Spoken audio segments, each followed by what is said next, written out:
What is that job? If you ask Mutahar's fans, they think he's a cybersecurity expert, an IT professional, a video editor. Ethan said day trader. Oh, Ethan shown. I'm clicking off of the video. Don't forget to type Free Palestine in the comments. Thanks for watching. He's an engineer. I'm an engineer. I'm a fucking engineer. I'm a goddamn engineer. I'm an engineer. I'm a fucking engineer. I'm an engineer. I'm only an engineer. Oh, I'm an engineer. I'm an engineer. I'm just an engineer. I'm an engineer. I'm just a fucking engineer. I'm a goddamn engineer. I'm a fucking engineer. I'm an engineer. I'm an engineer. As an engineer, being an engineer, I have to tell you. Did he used to work at Blizzard? Sorry, same vibes. But a video engineer or a broadcast engineer isn't a real professional engineer. Is that what he calls the YouTube videos he makes? That because he makes videos on YouTube, he's now a video engineer? Hey guys, I'm a live streaming engineer. I'm an engineer. Like, I've engineered this entire stream that you're watching right now with all the cool transitions and stuff. Look, I engineered this effect myself. Check that shit out. It's pretty awesome, right? I engineered that. I engineered this entire panel of stuff that I'm using. Do you want to know how big my degree is? It's massive. And do you know what else is massive? I engineered that, you guys. I'm an engineer. Here we go. Mudahar has been a fake engineer for 10 years. He's gone full Piratesoftware. He's lied about his accomplishments. He's misrepresented both his education and his job, so his career. So he's gone full Piratesoftware. This video kind of gives you a rundown of how much he's lied and how long he's been lying about it. Get us brought up to speed on the drama, and then we're gonna go switch over to get some videos by Harmful Opinions, who's been kind of going back and forth with Mudahar and calling him out on all this after this video was made. So everybody's kind of bringing attention to it. Then we got a response from Mudahar on Twitter we're going to watch, followed up with an apology from Harmful Opinions, which I have not watched yet. I've watched most of this other stuff, at least parts of it anyway. So I kind of know what's going on. But we'll kind of round everything out and get brought up to speed all here in one segment. I don't care too much about the Mudahar stuff. I've never been a fan of Some Ordinary Gamers, his podcast or his show. I don't know. He's kind of always rubbed me the wrong way, kind of the same way Piratesoftware did. I didn't have any like personal reason not to like him, and just didn't find him interesting. And he just having the name. Like, I hate channels that have the name that insinuates you're going to be one thing, and then you get there and they're doing a completely different kind of content. Like, my channel's just me. It's just Deathwitch. So it's whatever I want it to be. And I haven't wanted to take YouTube seriously until I got into YouTube drama. Like, you look at my older videos, they're just like 30-second game clips or me like dicking around at a mall. It's just bullshit. But you've got people like Review Tech USA, who clearly wanted to be a tech review channel, and that didn't work out for him. And then he just started doing drama and never changed his name. Some Ordinary Gamers, he's clearly trying. He's, to his credit, he still actually does gaming stuff. Review Tech USA, I don't think reviews any tech at all anymore. But he constantly talks about how he doesn't want to do drama, but then when he does gaming stuff, he doesn't get views, and then you see him fall right back into drama again. So it's just all drama with that guy.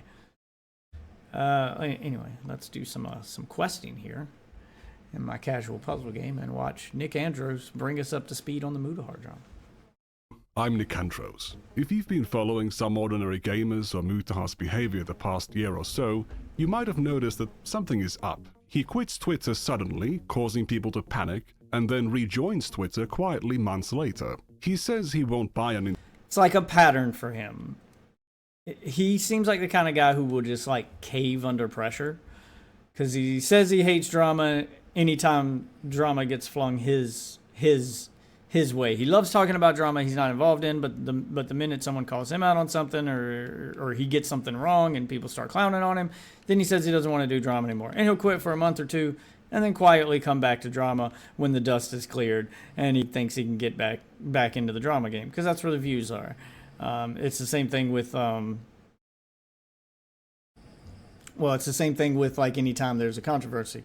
Like, there was the whole Switch 2 controversy, which just lie. Just Just lie. You kept telling people you weren't going to buy a Switch 2 because of all the backlash the Switch 2 was getting, which I respect. I'm not buying one either. But I did caveat mine in advance that if I do end up with the Switch 2, it will be because I bought it used from some dude on Craigslist. I will give my money to some rando with a coke habit before I give it to Nintendo for a Switch 2. That's the only way I'm getting a Switch 2, is it's either gifted to me or some guy on Craigslist was selling it cheap or wanted to trade something I had for it. And I was like, yeah, I can let that go. So if I can get it without giving money to Nintendo, great. If not, I can wait. But he folded so fast at buying a Switch 2. And I think he was even seen. I think that like he couldn't lie. Because I was like, just tell everybody you bought it used. But then you couldn't lie and say you bought it used. Because I think he was seen by people at GameStop for the release of the Switch 2. Like somebody was in line behind him that knew him. Or that was like a fan of his channel and like posted it on Instagram or some shit. So I think he got caught. So he just had to come clean. In which case, you can still kind of lie. You can be like, well, I traded in a bunch of my old shit that I had laying around so I could get the Switch 2 without spending any money. So Nintendo still got their money, but they didn't get my money. They got GameStop's money. So different, but not really. Otherwise, I think you could just ignore it and not address it. It's buying a Switch 2. It's a non-controversy. I mean, it does speak to your character that you're not willing to stand on business, but whatever. It's buying a Switch 2. Like, it's not that serious. People will get over it. But yeah, he folded super fast. But that's what he does. He folds fast. He jumps on whatever virtue signal he's going to jump on, forgets he made that virtue signal, does the opposite, gets called out, apologizes immediately, turns it into a big thing, rinse and repeat this process. So he's kind of got the opposite problem of Piratesoftware, where Piratesoftware refuses to take accountability for anything ever and will never apologize, whereas Mudahar can't fucking stop apologizing. Even for shit he doesn't need to apologize for, and they both have the same problem in that they continue to make their controversies worse by engaging in them too much instead of just making your statement and moving on. But they do it from the opposite ends of the spectrum. Nintendo Switch 2 and then instantly buys one when it comes out. There was even that time he disavowed his longtime friend, Naxtaku, but then he took the video down and apologized. Apparently he overreacted to a video criticizing him for watching lowly hentai with Naxtaku, and not for anything else. Wait, you showed porn in those videos? That's a video I'm still working on, and this video you're about to watch right now is a little appetizer I've cut out of its body of research, because it was getting too bloated as it is. Anyway, despite saying he would quit drama, not only did Mutahar return to drama, he decided to join forces with Ethan Klein to go after Hassan Piker. It's an odd choice because Ethan doesn't exactly have the highest opinion of Mutahar. Yeah, I was about to say, Ethan's clowned on him a lot too, but he's managed to like get shout outs from Ethan and get on Ethan's good side because he just keeps giving Ethan money. He's constantly super chatting in his chat. He's a member of his YouTube channel. He's like a paid member. He's constantly giving him super chats and, giving him money in order to get that recognition. I mean, it's not a terrible plan. I'll be honest. It's one I've thought about, but I just don't have that kind of money to be given to a millionaire. But I've thought about it. If I donate enough, if I work on my channel hard enough and I donate enough to a bigger streamer, then maybe that streamer will do what H3 does and casually like call you out by name as if he knows you. It's a fake it till you make it kind of thing, because you can do that. And the way that H3 talks about Mudahar on stream during his podcast now is he calls him out as if they're friends who talk. They're not friends. They don't talk. Mudahar just keeps coming in his chat and giving him money. And as long as he's giving him money, those chats he's reading from Mudahar are super chats. He's giving Ethan money. And Ethan's reading his chats and giving him a little shout out because he's like, oh, I know that guy. Doesn't really know him in person, but it's a name he recognizes. So you could do that. You could go in and give enough money to one of these millionaire streamers that you'll become a name that they recognize. How much money and how long it takes, I guess, would depend on the streamer.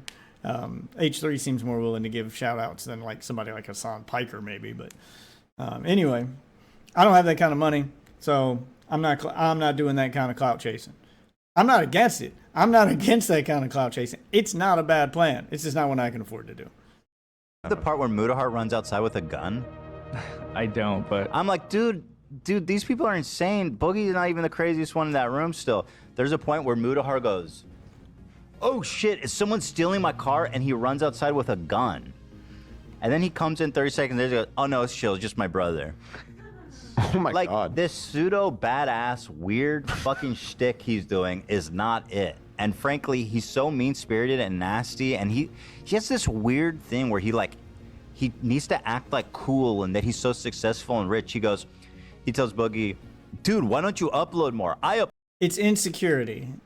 He wants to be a bigger YouTuber than he is. Again, the fake it till you make it kind of mentality. You can see it real clear on Mudahar. He's so desperate to be, he's kind of like Michael Scott, like he's desperate to be loved. So he wants to be a big YouTuber that everybody loves and talks about the same way they do, like a moist critical, but he's never going to be that. Upload every day, and YouTube's not even my job. I was like, shut the fuck up, bro. I think he thinks his real job is being a day trader. I might be wrong about that, but I mean, that's pretty funny. But like, yes, it is. Shut up, bro. Uploading every day. Ugh, I really got turned off by Mudahar in that one, man. Really did. So Mutahar is a poser and he lies about having a job outside of YouTube. Those are pretty heavy accusations. But who has the time to watch through over... Yeah, daily, anytime I hear somebody tell me they have a job outside of YouTube and that YouTube's not their job, and they upload as much as Mudahar does, where they're uploading edited videos every single day and doing live streams, I'm like, okay, either you're lying or you've got a lot of editors. You've got a lot of help. Like, you're just offloading that to somebody. So either you're making more money than you're claiming and you can afford editors, which I can't, or you're just lying. Because I have a job outside of YouTube. YouTube is not my job. It is my hobby. Pretty obviously so. I live stream almost every day, and I have to sacrifice sleep to do it. And I barely have time to get a video out every day. I usually miss days. Like, I can't keep up. I can't do it every single day. And all my videos are super easy to edit because they're just clips from a live stream that I add an intro to and call it a fucking day. Like, it doesn't even take me that long to edit them. I just don't have enough time. If I had to do fully edited videos every single day while working a full-time job, there's no way. There's no way. Sorry, there's just no way. Like, I kind of believe it, and I still question it with someone like Nicholas DiOrio, because he gets videos out every day, but he also streams. So the videos are just clips from the live stream like mine are. They can't take that long to edit. So I can kind of believe he's got a real job, but with the amount of information he puts into his segments, the amount of stuff he digs up, and the amount of work that goes into the show that he puts on, I would love for my live streams to be better researched and have better put together segments. I just don't have the time to put in all that legwork. So I do question how the fuck Nicholas DiOrio pulls all that off. If he is really doing it by himself with no editor, he must have an editor. Like, if he's got a full-time job and he's putting this much work into his, I don't know why you'd even have a full-time. I wouldn't blame him if he didn't. I don't even know why he'd have a full-time job. He's got to already be making bank on YouTube. Like I see his numbers. Like, he's got to already be making, why even keep the full-time job? But if you do keep the full-time job, then you've got to be paying an editor. I mean, just the act of not having to, you've either got an editor or a researcher or somebody who's researching this stuff for you and putting together the segments for you and sending them to you. Like, he's got to have some help. There's no way he's doing it all by himself. Same thing with Mudahar. There's no way you're putting in this amount of work and working a full-time job. You're lying about one of the two things. Either you've got help and you're not doing it solo, it's not a hobby, you're treating it like a job, or it is your job. It's one of the two. A decade of videos and streams to check if he's telling a consistent story. I certainly don't, but I know a much faster way of achieving the same end result. Transcript. YouTube's transcript feature is the best way to do that kind of research. I don't even need to hear what he's about to say to know that that's where this is going. You pull up a video, you pull up the transcript, you control F to search for keywords and things that you want to hear someone talk about. And in the case of Mudahar, if you wanted to see how many times he said he was an engineer, you just pull up all his videos one at a time, search for the word engineer, and boom, boom, boom, boom, boom. You've got your clips from that live stream. Mark them, mark them, mark them. Move on to the next one. And then you find every video where he said it. You download that video. You've already got all the timestamps marked of all the times he said it. And then you go and gather up your clips. It still takes time, but it's a lot less time than having to watch all of those live streams, 10 years worth of live streams, which someone like him probably banked on in the past. They banked on no one's got that kind of time to go through and check all this stuff. I've been streaming for so long, no one's going to actually go through all this old footage and try to find every single time I did something. But then YouTube added the transcript feature and made that super easy. With only a few hours of effort, I can just search all of his video transcripts Yep. at once for certain keywords and timeline the claims he's made. I play video games and scratch. Exactly. That's how I find my clips when I'm looking for clips, and I go to someone other than H3, because H3 does a very good job of time stamping his own videos and making chapters so that it's easy to find him talking about the thing you want to see him talk about. But most channels don't do that, and the transcript has been my best friend in finding clips. If I need to quickly find a clip, usually while I'm streaming. Scratch my balls most days when I'm not working. I wake up, I scratch my balls, I do my job, and then I fucking play some Did he literally just like transcript search for the term scratch my balls? video games. I wake up, scratch my balls, play some massive Yep, that's exactly what he did. How many times is this guy gonna talk about scratching his balls that you can literally just transcript it? effect, make a video, and like do some of my stock work, and that's it. I wake up, I scratch my balls, and I play some Mass Effect, okay? I wake Jesus. up every day, I do my job, I scratch my balls. What the fuck is wrong with your balls, man? You need to get that looked at. If you're spending this much time scratching your balls, something's wrong. Something's wrong. I don't know. You might have an ST. You might have crabs. It's probably crabs. I play around with Linux, some video games, and that's my life, dude. Before we get into it, isn't this stalking? Isn't this a violation of No. privacy? No? Nope. All this is public. It's totally fine. Oh, I am going by information Mutahar has made public through pieces of media he's voluntarily published. Genital herpes. They make pills for that now. So I've heard. I mean, you know, I see the ads on TV. I don't have herpes.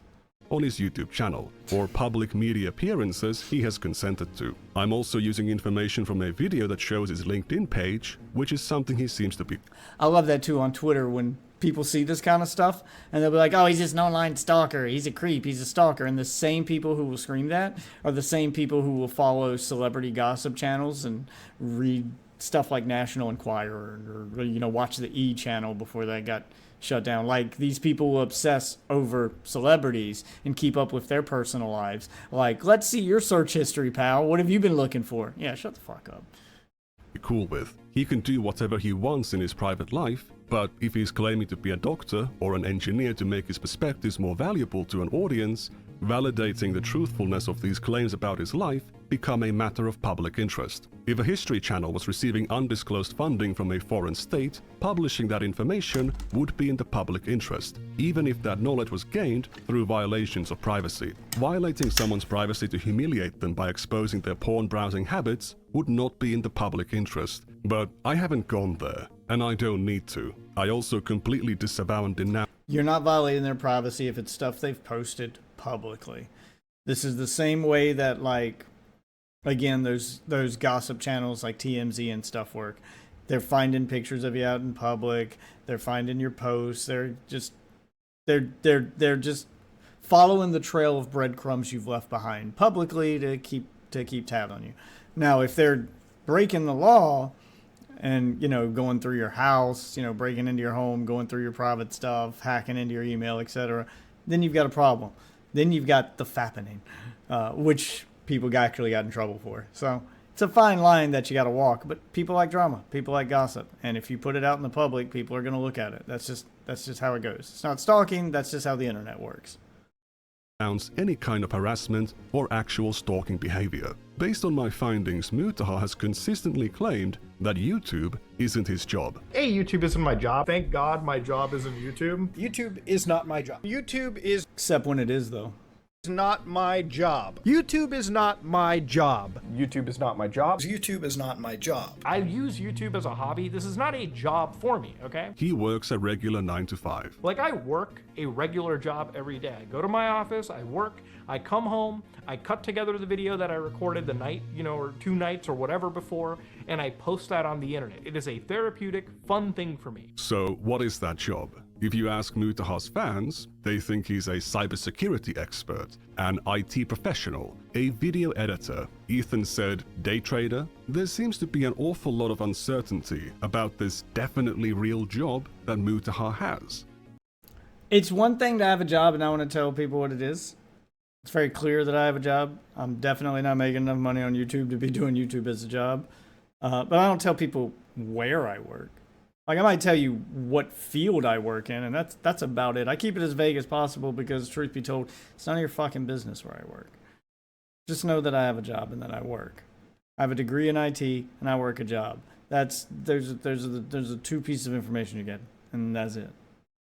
Mutahar's also insisted throughout his career that Oh, Ethan shown. I'm clicking off of the video. Don't forget to type Free Palestine in the comments. Thanks for watching.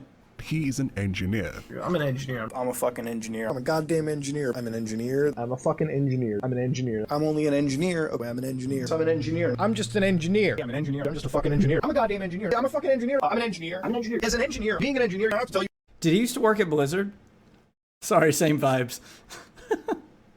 As an engineer, I'm just a dumb engineer. As an engineer, my engineer asked, but as an engineer, so I'm just a fucking dumb fucking engineer. Like I can told her, like I'm an engineer, but I'm an engineer. As an engineer, I'm an engineer. As somebody that is an engineer, as an engineer, I'm saying I'm the number one engineer. As an engineer, as an engineer. All right, as an engineer, I'm just an engineer. Speaking as somebody that is an engineer, I'm an engineer. I'm an engineer. But there's multiple types of engineers, so what kind of engineer is he? I'm a fucking computer engineer. I'm a computer engineer, dude. I'm a fucking computer engineer. I'm a YouTuber. Why are you asking me? And I'm just like a computer engineer by default. Like I'm a fucking computer engineer, and I'm a fucking computer engineer.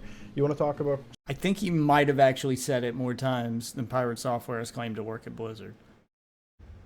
How long has this montage been going? Is the montage of Piratesoftware saying it lasted like 3 minutes? Maybe the Piratesoftware one could have been longer and they got enough to make their point, but man, him and Piratesoftware are like in the running for the number of times they've made a claim. They've said the same thing.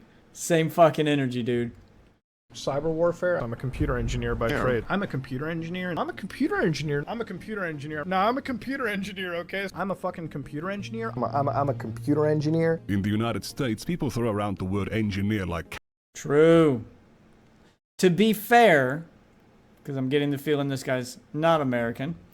To be fair, the word engineer has like multiple meanings in the United States, and it's thrown around like candy because corporations and places of employment offer that as a title like crazy.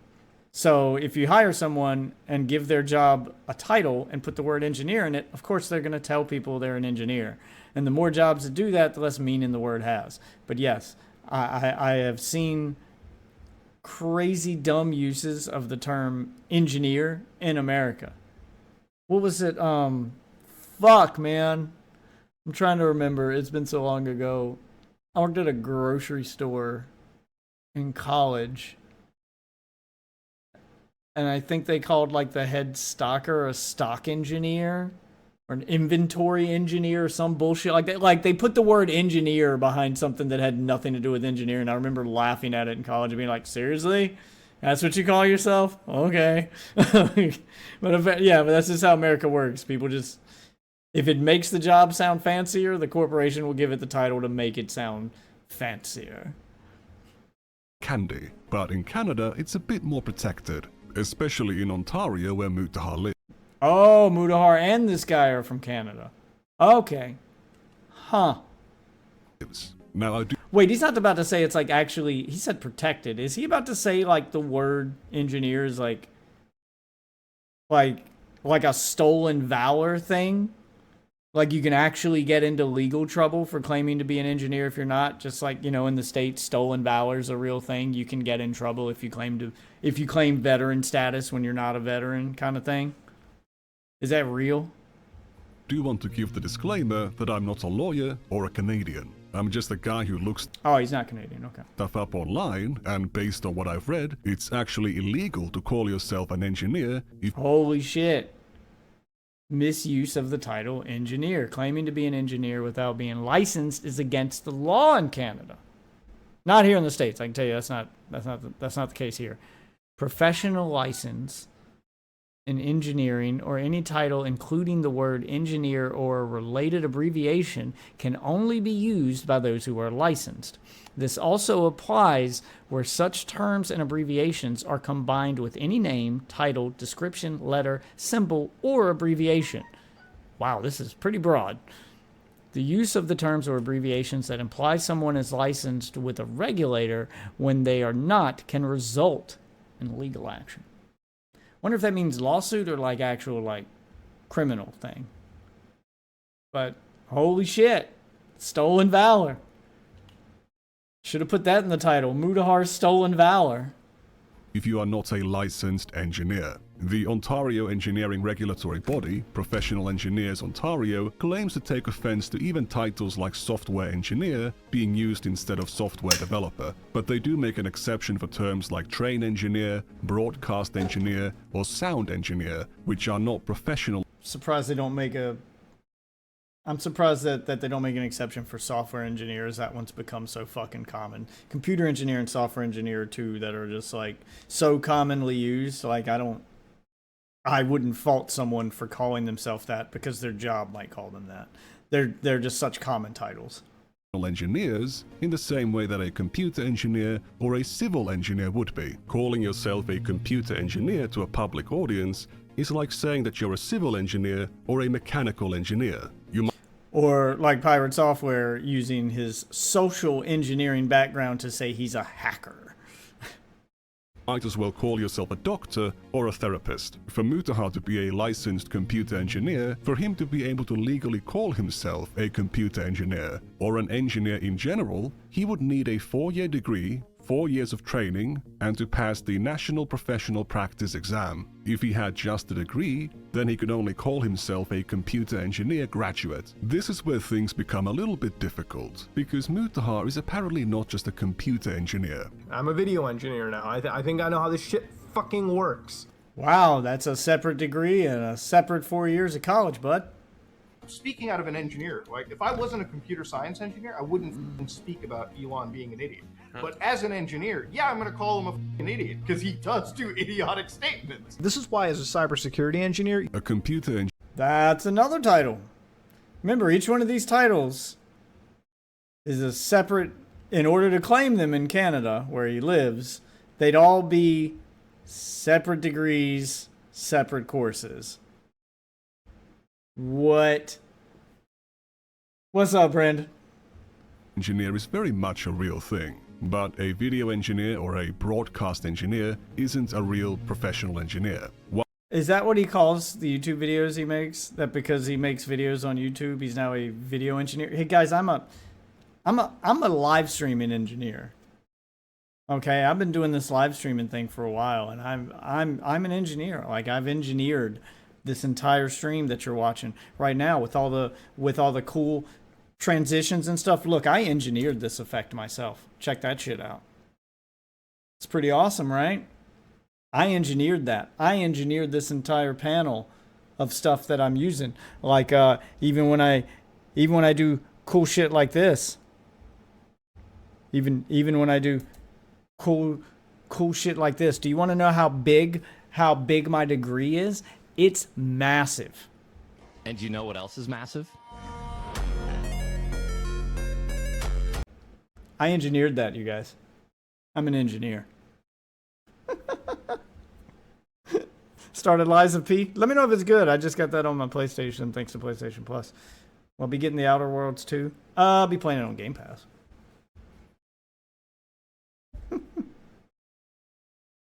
While computer science graduates often work in software development, sometimes called software engineering, computer science isn't an engineering discipline. So computer science engineer doesn't really make sense. Cybersecurity engineer is once again using the word engineer as just a job title. Mutahar clearly wants... I give him passes on those if he were American, because in America, those are job titles. Like, I've seen companies use those as job titles. They're not like official job titles, but they're the kind of thing where companies will just... all I think of is back to like The Office, where Dwight's the assistant to the regional manager, where they give him that fake title to make him feel good. Yeah, like there are companies you'll work for that'll tack on the word engineer or analyst at the end of something. You know, like no, I'm not a customer service representative. That's just the person who works the customer service desk at Walmart. I'm a customer service analyst. I analyze the customer's problem and I serve them. It's the same fucking job. One just sounds better. But that's common in America. The prestige of being perceived as an engineer, given that he's been calling himself an engineer for the past 10 years. And he uses this title to make himself more authoritative. But I'm an engineer. I know how this stuff is going, so I'm not even... That's another thing. Using it as not like because I could almost forgive it if like your job was giving you that title and you just go, oh yeah, that's just... If people are asking you what your job was in real life, since you constantly say you have a real life job, and then you just give them the job title, I'd almost give it a pass. But the fact that you're leaning on that job title to give yourself credibility to whatever tech thing you're about to say, yeah, that's where you kind of cross the line a little bit. Like when a chiropractor claims to be a doctor and tries to leave out the part that their specific field is. First of all, I don't think chiropractors are real doctors. I'm not sure if they can claim to be a doctor, but if a chiropractor claims to be a doctor and says it but doesn't caveat that they're a chiropractor, then people take them a little more seriously. It isn't until you find out that, oh, you do fake doctor work where you rub people's necks. You do fancy massages. Yeah, you're not a real doctor. Did I hear about them shutting down the Hulu app come next year because everything is coming to Disney Plus? Oh, yeah, Disney Plus bought them a while back, and they've slowly been moving everything over. There's no shock there. They just put everything in one app. I mean, I kind of saw it coming. The Fox app already got closed down when Disney got The Simpsons and all the Fox shows. So, hey, everything being under one roof is better because it's less subscription services you have to pay for. And the less subscription services you have to pay for, the better. Because everybody cut the cord and got rid of cable to go streaming, because back in the day there was only like 2 streaming services. There was like Hulu and Netflix. And if you got both of those at $10 a month, you were paying $20 a month and you had all the shows from cable for $20 a month. Nowadays, if you want to get all of your shows that you're used to having on cable with streaming, you got to get Netflix, you got to get Hulu, you got to get Paramount Plus, you got to get HBO Max, you got to get Disney Plus, you got to get Apple TV Plus, you got to get YouTube TV Premium, or like all of these other ones. Roku has some. Yeah, like you got to go get Peacock. You got to go get all these different apps. By the time you add them all up and pay for all the subscriptions, guess what? You've bought cable again. So getting rid of all those useless apps is a good thing. What's going to happen to the ESPN bundle that comes with it along with Disney? I imagine Disney would just get that. I don't know. I don't watch sports. I don't really give 2 shits about the ESPN shit. Speaking out of pocket right here, okay? If you want to disagree with me, feel free, but you're actually wrong. As somebody who is a computer... Yeah, he's using it to make himself sound like the smartest guy in the room. Here we go! Piratesoftware energy coming back. Ooh, boys. Howdy ho, boys and gals, and what's he say? Oh boy, guys and gals, it's me, Mudahar. Engineer, somebody who... We're witnessing the birth of the internet's next lolcow. We can't milk Piratesoftware forever, guys. And then there are the sports and boxing ones. Yeah, I don't watch sports. I'll let y'all figure that shit out. Understands computer code, for instance. Hearing Elon talk about computers and anything code related is actually mind-bogglingly stupid. Call me when ESPN gets an esports bundle, then I'll give a shit. It's not clear what kind of an engineer he is. So, what education does he have? Like, it's a really good explanation of why, like, I picked engineering as, like, the road to go down when I was studying. I'm like... So he would have an engineering degree. I went to university for computer sciences, and that's it. Education background, asking because a lot of CS knowledge. Yeah, well, I did computer engineering when I fucking went to college. That's what I did. Okay, so... When I went to college. Didn't say he graduated.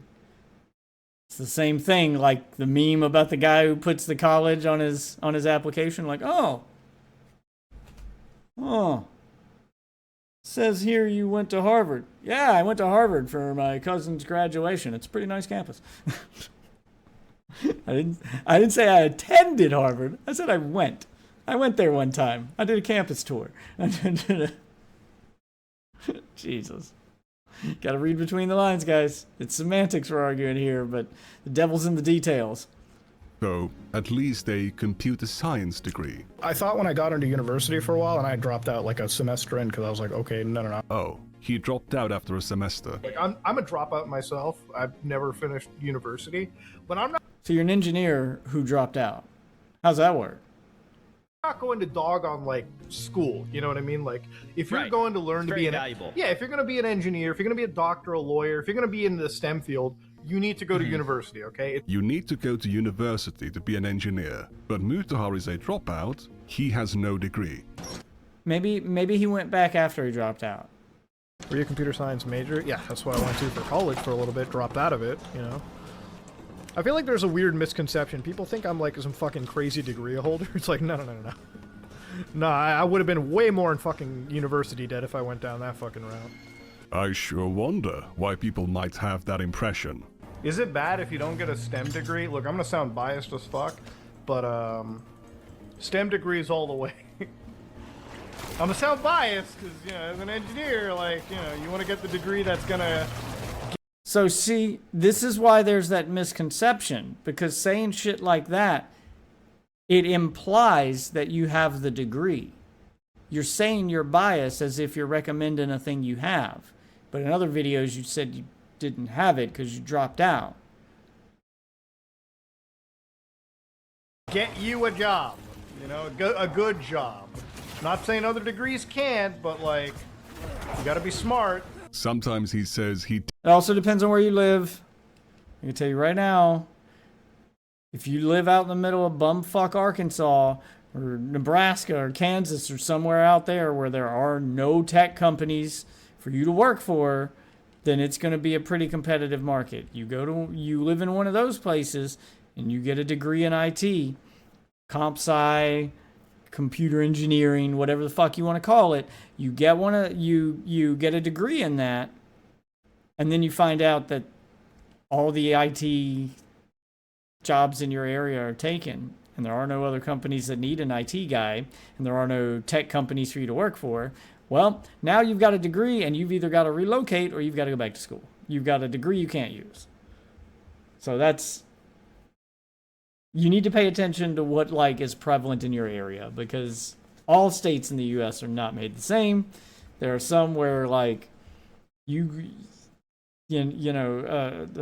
jobs in the tech field are plentiful, dime a dozen, always hiring.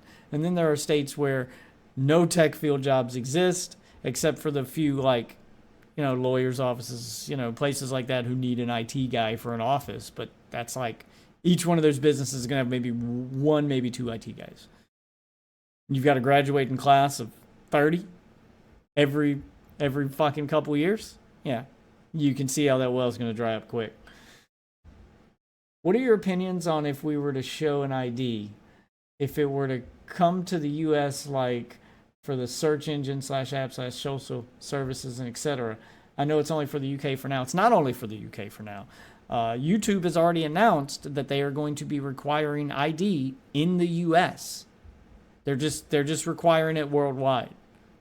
I know it's only legally required in the UK, but YouTube's already, like, I already did a segment on this that it's already posted on my YouTube channel if you want to go watch it.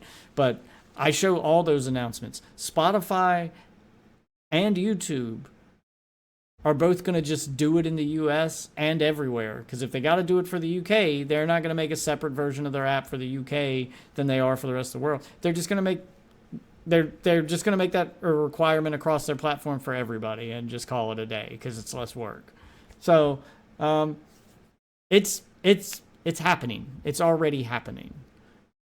What's my opinion on it? I think it's a terrible idea.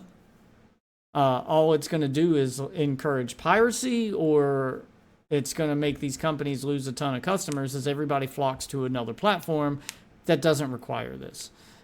YouTube may be in less danger of that than Spotify because it's going to be hard to find a platform similar to YouTube, but there are many competitors to Spotify. There's Pandora. I don't know some of the other ones, but I know they exist. Apple Music is one. I know YouTube Music is a thing, but YouTube's going to require an ID, so that one doesn't count. I think YouTube Music's actually bigger than Spotify anyway. Yeah, but there's a ton of music streaming apps, or you could just start downloading music. People just start downloading music again. People don't want to show their ID, and you shouldn't have to show your ID to use YouTube, especially because everything on YouTube is supposed to already be above board. There's nothing you're supposed to be able to see on YouTube that would be 18 plus anyway, or that would be considered harmful or illegal.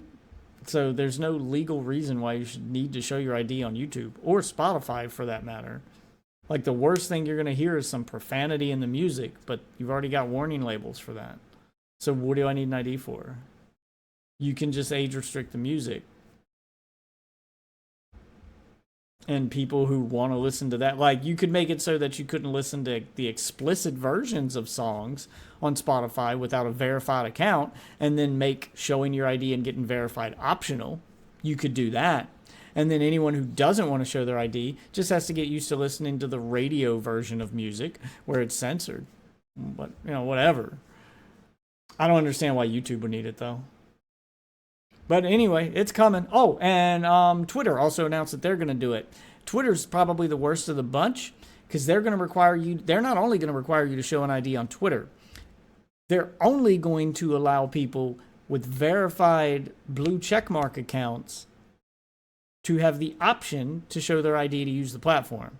So eventually, Twitter's going to reach a point where the only way to use the platform is to be verified by ID, but you have to pay for Twitter Premium to get the option to verify with ID. So Twitter's just going to end up becoming a paid platform. A paid platform that requires an ID on top of being paid. Didn't always want to be an engineer. My biggest thing was I didn't really want to be an engineer anyways. Growing up, I didn't really want to do anything. I actually wanted to do law. I didn't go through law. Honestly, I didn't even want to be an engineer when I grew up. In all honesty, I think once they see how it affects their sales numbers, like they'll walk this back pretty quick. Like if it doesn't become a federal law, which hopefully it doesn't, then they'll try this for a while. And when they see that it's starting to hurt their bottom line and their stock numbers drop, then they'll eventually give in and backtrack on this. I don't expect it to stick around. It'll stick around in the UK because it's a law, but here in the States, I think that eventually they'll cave and go, shit, these people aren't ready to do this. And then they'll give up on it. Hopefully enough people aren't ready to do it that they give up on it. If people are just willing to throw over their ID, and I mean, I can't fight society. That's where we're at in society, I guess. We're all ready for Skynet. Grew up. Like, I wanted to be a lawyer for the longest times. Other times he says he's a former engineer. So, like, being a former engineer, like, I virtualize, like, everything, so I, like, contain shit. And Even an ex-engineer. The coolest ways possible. I'm like a fucking ex-engineer. But here's the thing. He's been saying he used to be an engineer, or that he worked as an engineer, for 10 years. I wanted to share sort of my engineering background with you. Okay, I worked as a fucking engineer, alright, before I went into this shit. I know this. I also like to mess around with technology. I myself used to be an engineer before I went into the video editing route. Mutahar started his channel in 2012, the same year he turned 18. By video editing route, he means that he switched careers after his channel began taking off. And the interesting thing about this whole YouTube stuff is it actually made me... He means he started doing YouTube. But YouTube's not his job, guys. Change my entire career choice. You know, I never really thought of myself as an individual who, I mean, I express talents in film production and everything, and, you know, I never really threw myself into it. I did stuff on the side even before YouTube as well. But this really changed me, and it made me more passionate in the whole, you know, video production side too. So now that is my field of choice. Now I work as a video editor. For those of you who don't know what I do outside of YouTube, I do that. I work as a video editor for my own post stuff. For my own stuff. There it was. I was like, video editor for who? For another YouTube channel? For a production company? Oh, for my own post stuff, which means for the stuff I post. He's doing YouTube. YouTube is his job. Programming, cybersecurity, penetration testing work he talks about early on. Penetration testing. Are jobs he supposedly did before he did YouTube, and he didn't like doing it. Before this, I was a depressed individual, and I was going to go through a certain set path in my career and just go through that and move on, right? And there was a point where I really didn't think there was much else. I was going to go through the motions and everything. And then, you know, to cut down on the stress, and I still have stress issues nowadays, but, you know, back then I had a crazy amount of depression and stress issues. And so to counteract that, I decided, you know what? Oh man, I didn't realize how much he used to trauma dump on his streams. Holy shit. Why not do YouTube? And so, you know, one night I went onto the Google Create account and did it, and, you know, and then we started making videos. I told you guys, I'm a guy who used to code bank applications. Really boring shit. Now I'm a dude who cuts stuff together. Also really boring shit. I can tell you right now, if my channel ever starts making me enough money to make a living, the first thing I'm doing is hiring an editor to take this channel more seriously. Editing is the least favorite part of, you know, me making YouTube videos and trying to actually take streaming seriously now. It's the part of the hobby I enjoy the least, which is why I put the least amount of effort into it I can get away with. If this shit ever takes off, first thing I'm doing is hiring an editor. Fuck video editing. All right, who edits stuff, you know, who does stuff for film, TV, all that stuff. And I can't stress to you all how important that is to me. And you all have inspired me to go out and chase that dream. You all inspired me to fucking sit in front of my computer and make a video when I have some off time, and I fucking love doing it. Baby Mutahar liked to edit videos, and after starting YouTube, he switched careers from computer engineering to film and television, and this is where his actual education comes in. I worked in film and TV before I still don't have a fancy fucking degree, okay? And there you go, I filmed it, alright? I used my film degree to some. He almost had a Freudian slip there and claimed he had a degree, and then realized that would be a bad idea and stopped himself. Before I still don't have a degree. Whoops. Getting a little hard to keep track of the laws, huh, bud?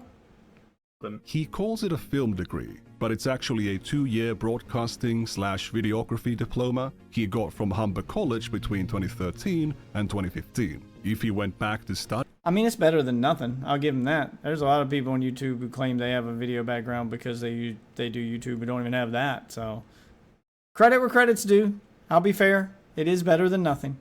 To get an actual engineering degree, he never mentioned anything about it. Not a single slip. Mutahar was never a real engineer, but he's been calling himself one for a decade because of tech jobs he supposedly had before 2013 or 2012. Because I never tell people like what I do. Like I never tell people anything, right? Like I don't even tell people I'm not an engineer. I haven't been one for like years, like fucking for eons at this point, right? Like in internet time. What he calls him being an engineer is something he did for only a little bit. I can imagine like for family. Still counts.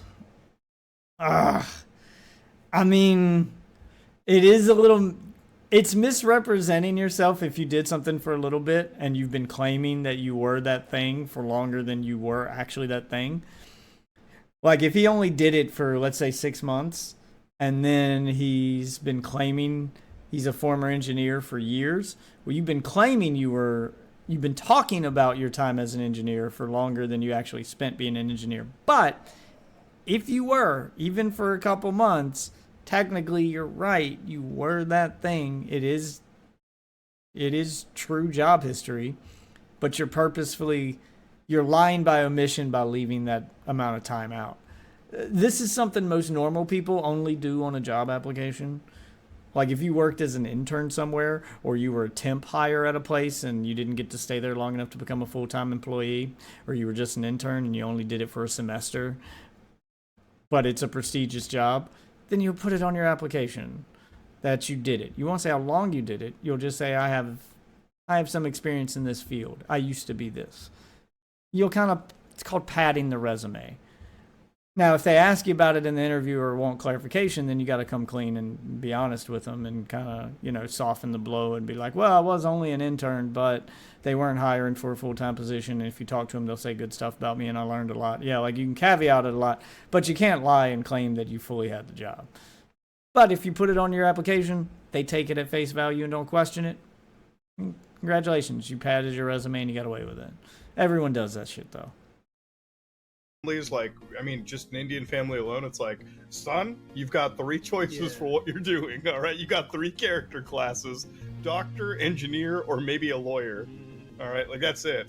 So, I did one of them for a little bit, and then I just pretty much stuck to, this life now. Imagine if you worked as a mechanic in high school, and 10 years after quitting that job, you're still introducing yourself as a mechanical engineer.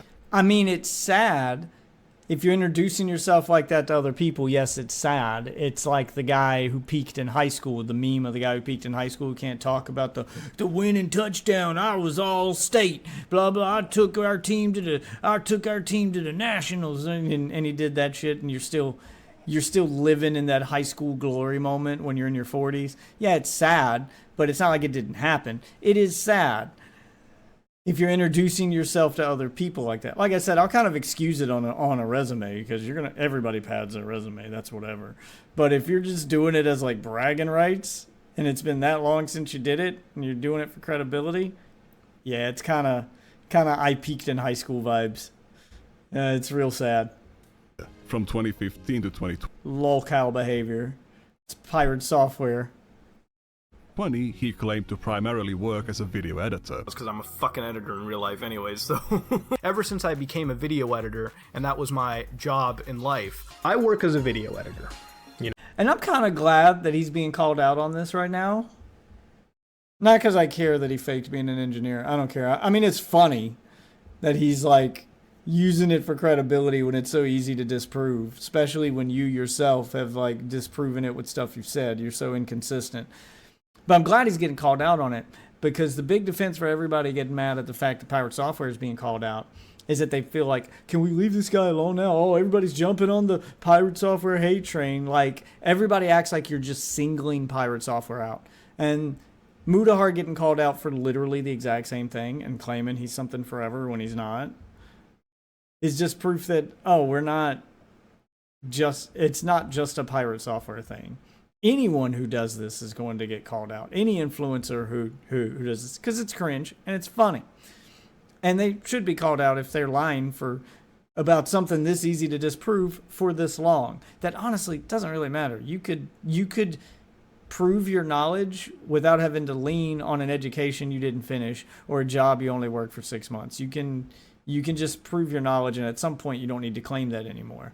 The fact that you keep leaning on that for credibility brings your other skills into question, which is exactly what happened to Piratesoftware and what's happening to him now. This is a one-for-one comparison, and he's getting the same treatment that Piratesoftware's got. It's not jumping on a bandwagon. It's the internet calls you out for shit when you lie. There's nothing people on the internet love more than to see someone get called out. That's my job. By trade, what I do for a living is video editing. I wasn't always a fucking video editor. Am I a fucking passionate video editor? Do I like my job? Yes, I do. My job is video editing. I'm a video editor by trade. No, I'm video editor. That's how I pay for the strip club in the home. And initially called himself a video engineer. I'm a video engineer now. I think I know how this shit. Yeah, he's using the words interchangeably. Or he's been called out for this engineering thing before, or he thought he was going to get caught, and then he backed off a little bit. It's probably the second one. He probably saw that some people were starting to notice that he's saying it too much and starting to ask too many questions, and then he stopped calling himself that so that people wouldn't dig into it. Eventually, it will catch up to you, though. People will dig into it if you do it for long enough, which is what's happening now. Fucking works. It's not a real engineering job. but he was still calling himself an engineer. In 2019, he conflated being a video engineer with being a computer engineer.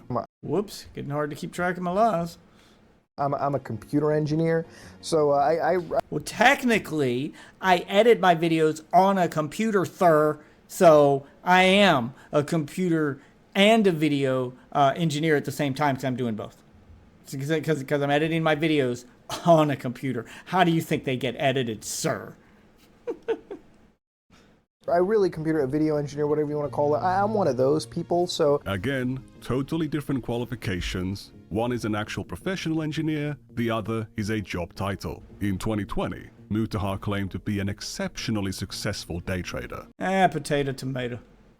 Now, for those of you who don't know, one of my side hobbies turned basic, general second profession of mine is day trading, swing trading, whatever you want to call it. He's 2 sentences away from selling you an NFT. I like to sit in the mornings, sip my coffee, go on the NASDAQ, see what I can look pre-market, buy, sell, and be done. Dude's going full crypto, bro. By, 11 or something, and call it a day. Ladies and gentlemen, it's something that I've been doing for almost a year, give a couple months. And it's definitely a very, it's a fun part of my lifestyle. I'm a very mathy guy. I do a lot of calculations in my head. Day trading has nothing to do with math. I mean, you can run the numbers, but at the end of the day, you're just gambling. It's just gambling. I lose money, but I generally have an 80-85% success rate, and that's just the nature of this stuff. In 2021, he claimed his job was trading and investing. My job right now, I just sit around and trade and invest. That's what my job is.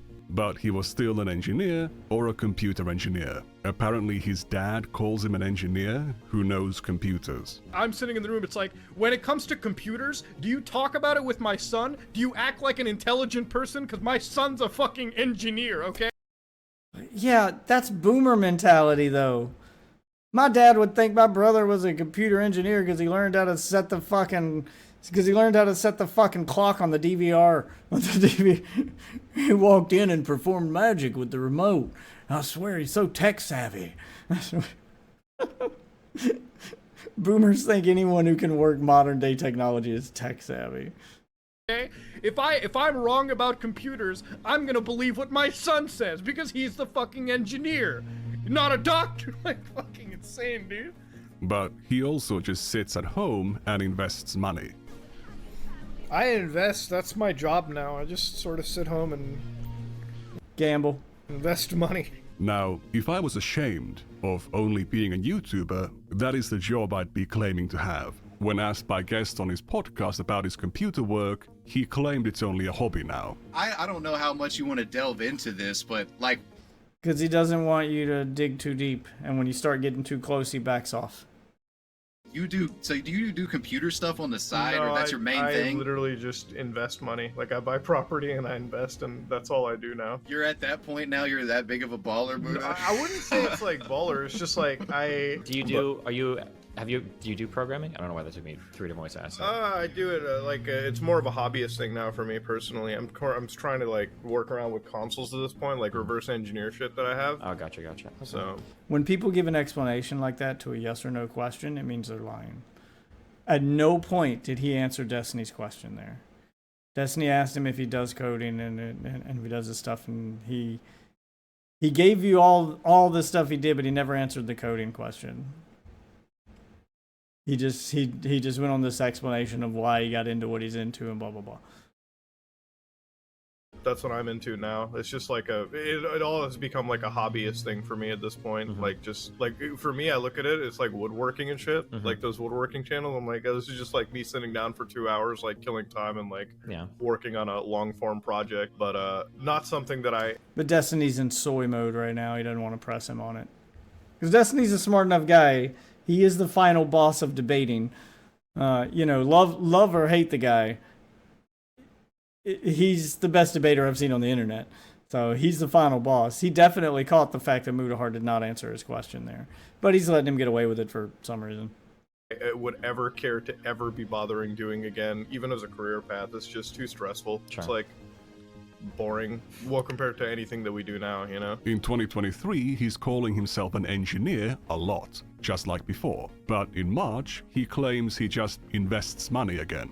Were you into business before doing YouTube? No. After, like, you know, I worked and then it's pretty much like my job. Like, I worked and then... No. It's just like with Piratesoftware. This is all such dumb shit to lie about that doesn't matter. You can still prove your knowledge by just displaying the knowledge. You don't need to constantly make these claims. You can just say, you can be vague. You can say, I went to school for this, and this is where, I went to school for this, and this is what they taught me, and then you show what they taught me. You don't have to claim you have a degree.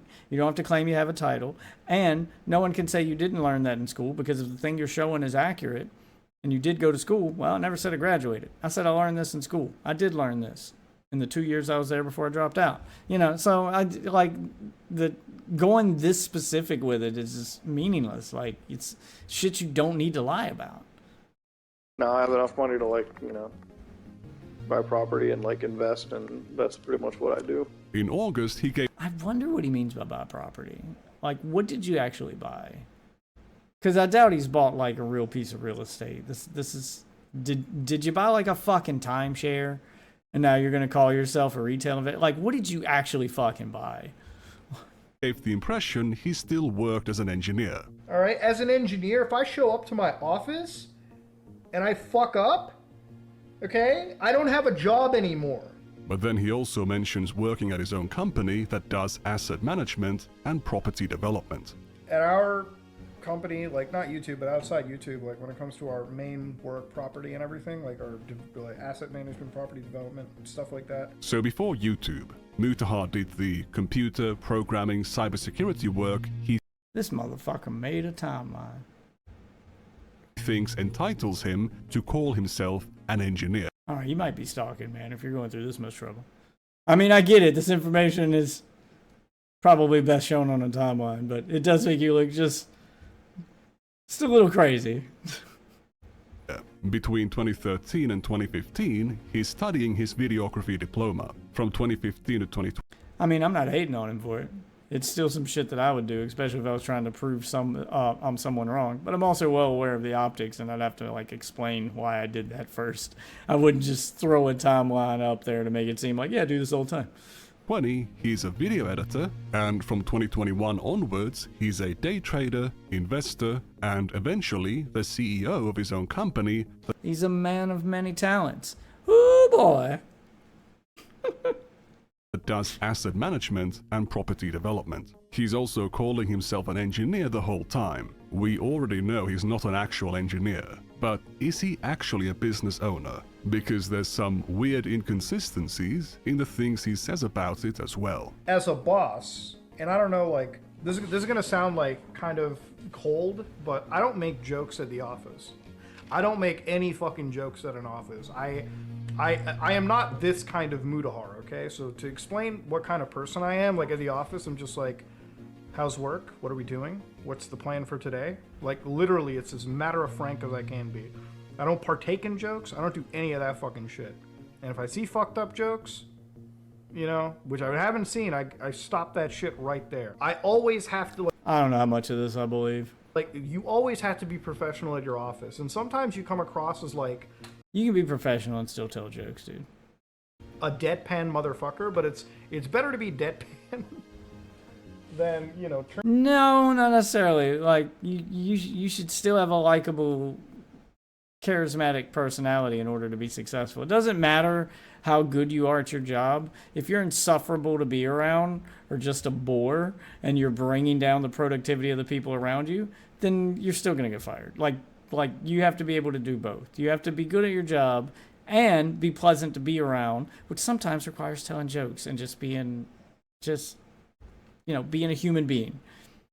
You can't be by the book all the time. No one likes that guy. No one wants to be around that guy. And you end up bringing down the productivity of everyone around you so that you end up losing your job. They find a reason to get rid of you. They'll keep the guy who's less productive because keeping him means 20 other people are more productive. So it's a numbers game. But hey, you're an engineer. You should know this. You're good with numbers, right? Turn your office into like what I mean is like I never would have my office turned into like frat house workplace. Like yeah, which is fine. there's jokes I won't tell at work, but it's not like I don't go to work and tell jokes and stuff. Like, I'll still shoot the shit with my fellow coworkers. I'm not just all business all the time. That's exhausting. Not just for me, but for everyone around me. No one wants to be that guy. And no one wants to be around that guy. Like, it would never be a frat house. He would never allow his office to turn into a frat house. But 8 months later... To be fair, like, there is a betting pool in amongst, like, my office friends, because we do talk about, like, which gig streamer's dying first. Yeah, and, you guys had a fucking Deadpool? An actual Deadpool, not the Marvel character? Jesus Christ. Isn't that pretty fratty? Isn't that a fucked up joke? Yes. Yes. Yes, it is. That is literally the premise behind the character Deadpool, and the joke there being that, you know, they had a Deadpool on him. If I see fucked up jokes, you know, which I haven't seen, I stop that shit right there. Maybe he just sucks at maintaining a professional culture. I think that he has a different definition of fucked up than you do. Because clearly, he hasn't seen anything fucked up, and he doesn't consider this to be fucked up. Could it be possible that Mutahar has been faking having a job all along? Doing daily uploads while being a CEO 9 to 5 is a pretty busy schedule. Yeah, I mean, that was my theory. He's probably lying about some, if not all of this. As Ethan said, when he was on the Unsubscribed podcast, Mutahar made sure to let everyone know he works 9 to 5 and that he's a very serious businessman. Legitimately still have a 9 to 5. Yeah, I have a 9 to 5. Dude, he works in hours and hours. That's what, like, this is why I respect it. How many subs do you have on YouTube? I think like 3.4 or 5 million or something. I don't know. I don't know the exact amount. 3.5, like 3.5. It's a little humble brag. He knows the exact fucking number. I guarantee it. Million, we'll say that. And you're still doing multiple 9 to 5s where you're running different businesses. You were talking about Q4 yeah, I'm the being CEO of our own busy. company. Like, I'm the CEO of like our own group. We do a lot of like property and like asset investment around where we live. We're getting into construction and everything too. So I mean, guys, look, it's possible to be the CEO of a big company and still be a streamer and still get engaged in content and do all that stuff. I mean, look at the CEO of Twitch. He does it all the time. He's got time to be the CEO of Twitch, goon to some of its members, run his own live stream, and moderate for Hassan. See? It's totally possible, guys. So it's like for us, like my job is a 9 to 5 every day. You upload how many videos a week? A day. Like I upload it every day. Jesus, this is why I would buy it if you're just doing it on your days off. If you have that kind of time. And he doesn't have kids, so maybe he does. Because I try to do that on the weekends. And if I can find the time, if my kids don't have a ton of stuff going on and I can get away for a day and just spend an entire day editing, I can get a whole week's worth of those live streams I clip into videos for YouTube. I can get a whole week's worth of those done in a day if I can dedicate a whole day to it. And then upload them all to YouTube and schedule them out, because you can schedule them on YouTube to have them go public, you know, one a day for the next week. So I'd almost believe that you're dedicated, that maybe you are working a 9 to 5. You've got your dedicated editing day or weekend or 2 days off or whatever, where you're just going to spend all that time editing. You have zero social life if you're doing this, though, because you're working 9 to 5, 40 hours a week, 5 days a week. Then you're doing your live streams after that, and then you got to take a day off of live streaming or whatever, or try to do the video editing on your 2 days off from your real job and treat video editing like a job and do that 9 to 5, and then go back into your streaming schedule after doing that. So you've essentially got no days off. You've got zero social life. But to be fair, it is absolutely possible to do it. It does make for a busy schedule, but it is possible for you to be editing all those videos and live streaming and getting a video out every day if you're doing all your editing in one day and scheduling them out. It's possible, but you've got no social life. Exactly, and why I always... He really loves bathing in that praise, but it's not enough. he needs to flex more. Well, that's like the algorithm It's like, tell, what? right? Like when you're like an engineer, somebody's like, "Man, why is the algorithm keep drop the E word again, feeding me?" I'm like, "Bro, what's the last 10 things you watched? Gay porn? It's probably gonna give you the 11." He's the first, second generation YouTube engineer. We're like one sentence away from that being the claim. Videos. I'm just saying. Driving there, we were talking about cybersecurity because that's what you went to school for. You're like, homeboy's very smart. That was, you do actually business, and then YouTube is a YouTube is always thing. like the secondaries. Man, look at how easy it is to impress normies. Side gig. It's Then he brags about his charitable donations, and we see behind the curtain how uninformed Mutahar actually is. like for me, it's like the receipts. If I could tabulate them up every year, you know, like like during COVID, I probably gave away $200,000 of charity, and it was more humble bragging. It was like out of my personal accounts. I don't write any of this off for taxes because I don't believe. Why? Why would you not write this off for taxes? Especially if it came out of your personal account. This is throwing money away. It's not like you're giving less money to charity because you wrote them off on taxes. The charity still got the same amount of money. You just get to give a little less of it to the government, unless you just really, really want the government to have extra money, I guess. Why would you not? It makes no sense. Even writing off charity for tax, I think it's a pretty shitty thing to do. Why is that shitty? Again, the charity doesn't get any less money. The only one who benefits from you doing that is the government. So it's shitty to not give extra money to the government when you don't have to? I don't understand. Writing off charitable donations is a shitty thing to do. How? Why? All that means is that the money you donated is tax exempt. It means you can donate more money to charity, as Brandon Herrera said. Yeah, it means you'll have more money to donate to charity. So the more you donate, the more you save in taxes. It benefits you and the charity. It makes no sense. How is that shitty?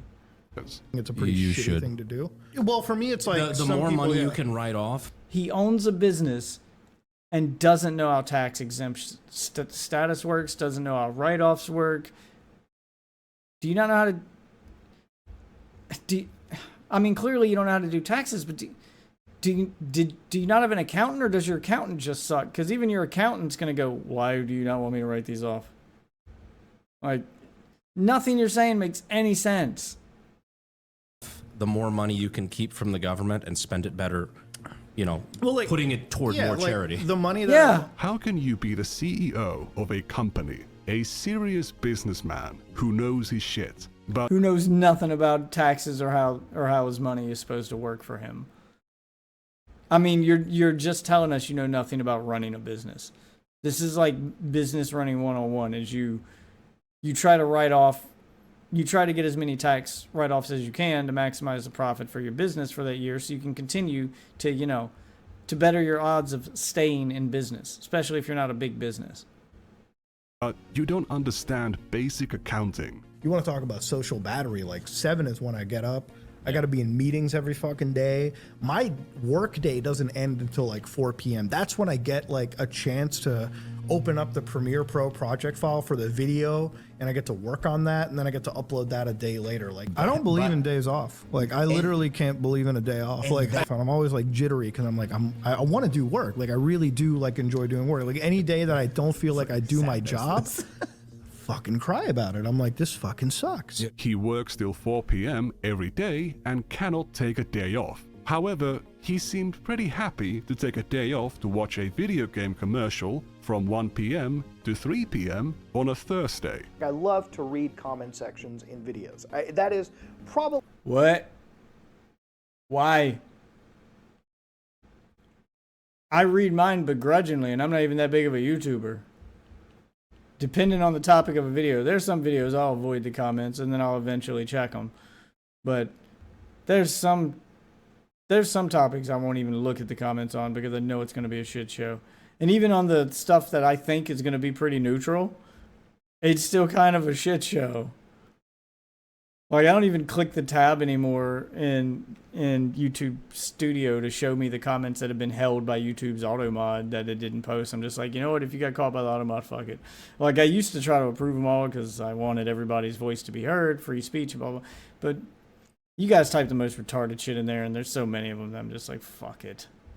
Probably the best part of doing YouTube content creation is reading the comments. It is definitely not the best part. Comment sections of what a video has to offer. You know, as a content creator, the coolest thing is like when you see like 1,000 comments on a video, because I'm somebody that likes lurking internet forums and just reading internet. He was raised on 4chan, guys. He goes to something awful forums. You can interchange what he's saying with Piratesoftware, and they're the same. Discourse, right? Especially when it comes to topics I enjoy.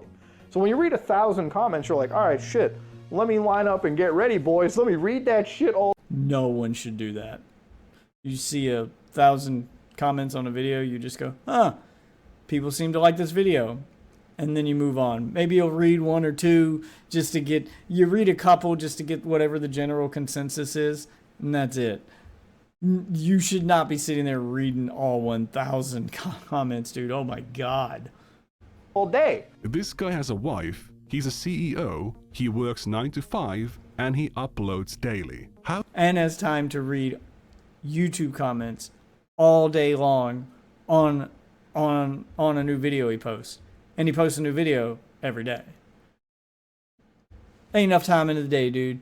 Ain't no fucking way. How do you have the time to read YouTube comments from random people? Check this out. You should be an upstanding, good citizen, okay? I wake up, I do my job, I come home. Many of the instances where Mutahar says YouTube isn't his job are from videos where he rants about how unstable YouTube is as a job because of their never-ending policy changes. These things supposedly don't impact him. He does YouTube to relax, but... That's what you say. That's the YouTuber cope that like big channels like him will say when they're obviously not making much money or they're not getting many views and people are like, you falling off, and you can hear those comments coming, or in his case I guess you actually read them. So you need a cope. You don't want to be a failure. I don't really care about this anyway because I do it as a hobby.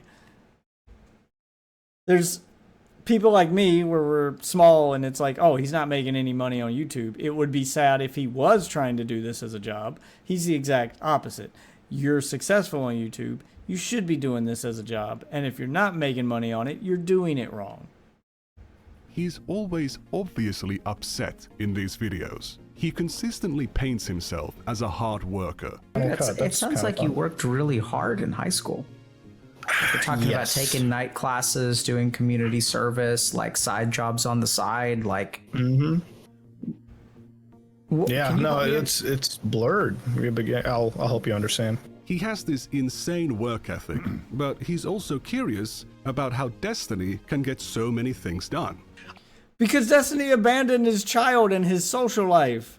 Destiny chose to marry his job over the actual woman he impregnated with a child. Is this really the guy that you want to lean on as your go-to? I'm not saying that he's a good streamer and he's got that. He does treat it like a business. He knows what he's doing. He is a hard worker. I'm not taking that away from him. But being a hard worker has severely impacted his ability to maintain a social life. He lost a wife and kid to do it, dude. Is that really the path you want to go down? I noticed that you do like a lot of canvassing, like you actually go out of your way. You've launched your own like podcast with like other people to bridges, and it's like, what is next really? Like, how do you kind of manage all that too? That's the other big thing that I kind of wanted to come into, because it's like, it really feels like you're a one-man. He has no work-life balance. He has no life. There is only work. And show, but you're doing like a lot of shit, and you're managing it pretty well. Destiny's too lazy to cook for himself. He's not the workaholic with an... I don't even think he said he's too lazy to cook for himself. Hey, he's rich. Why would you have to? I'm not too lazy to cook for myself. I suck at cooking and I don't want to learn. But, you know, I have a wife. If you don't have a wife and you're rich, then you hire a person. I wouldn't even say he's too lazy. He probably also just doesn't have time. He is married to the job. an excessively tight schedule, he can never pull back. If Mutahar's stories about himself are true, he should not be impressed by Destiny at all. Mutahar also often... Yeah, Destiny should be a warning sign of how not to treat content creation. He's the extreme. He's the what can happen when you have zero work-life balance and how work can destroy your life. Now there is only work.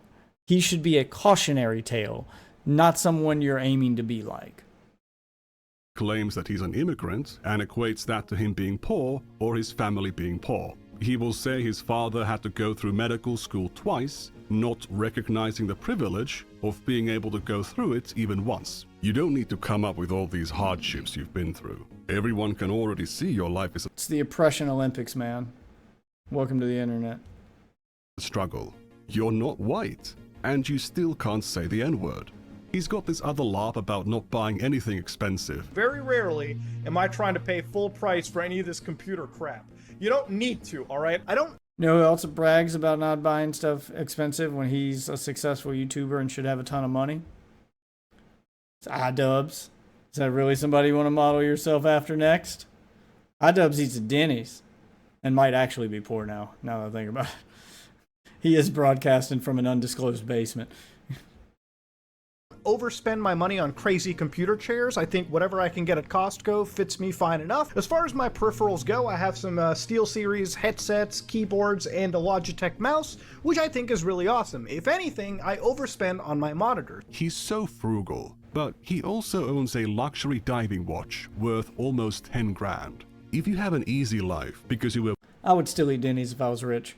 Depends on what... Depends on what's on the menu at Denny's, because Denny's keeps switching up its menu. I'm not saying I wouldn't still eat. I mean, I would definitely do the Trump thing and still eat like fast food and at some places like that. Like I would still. There's some stuff that's just so good I don't care if it's unhealthy. Wouldn't eat there every day. I really like Denny's buffalo chicken sandwiches. It's one of the few places where I actually get a buffalo chicken sandwich and like it. But it's not always on the menu. Like sometimes they have it, sometimes they don't. Moons over my hammy is goated. Oh, I get the lumberjack slam. But, I mean, yeah, like, I would still eat at those places. But I wouldn't exclusively eat at those places. When I say that iDubbbz is cheap, it's not because he eats at Denny's. It's because he only eats at Denny's. Like, when it's time to, like, act like a rich person when you're around certain company or to treat yourself, he doesn't go to the expensive restaurant to treat himself.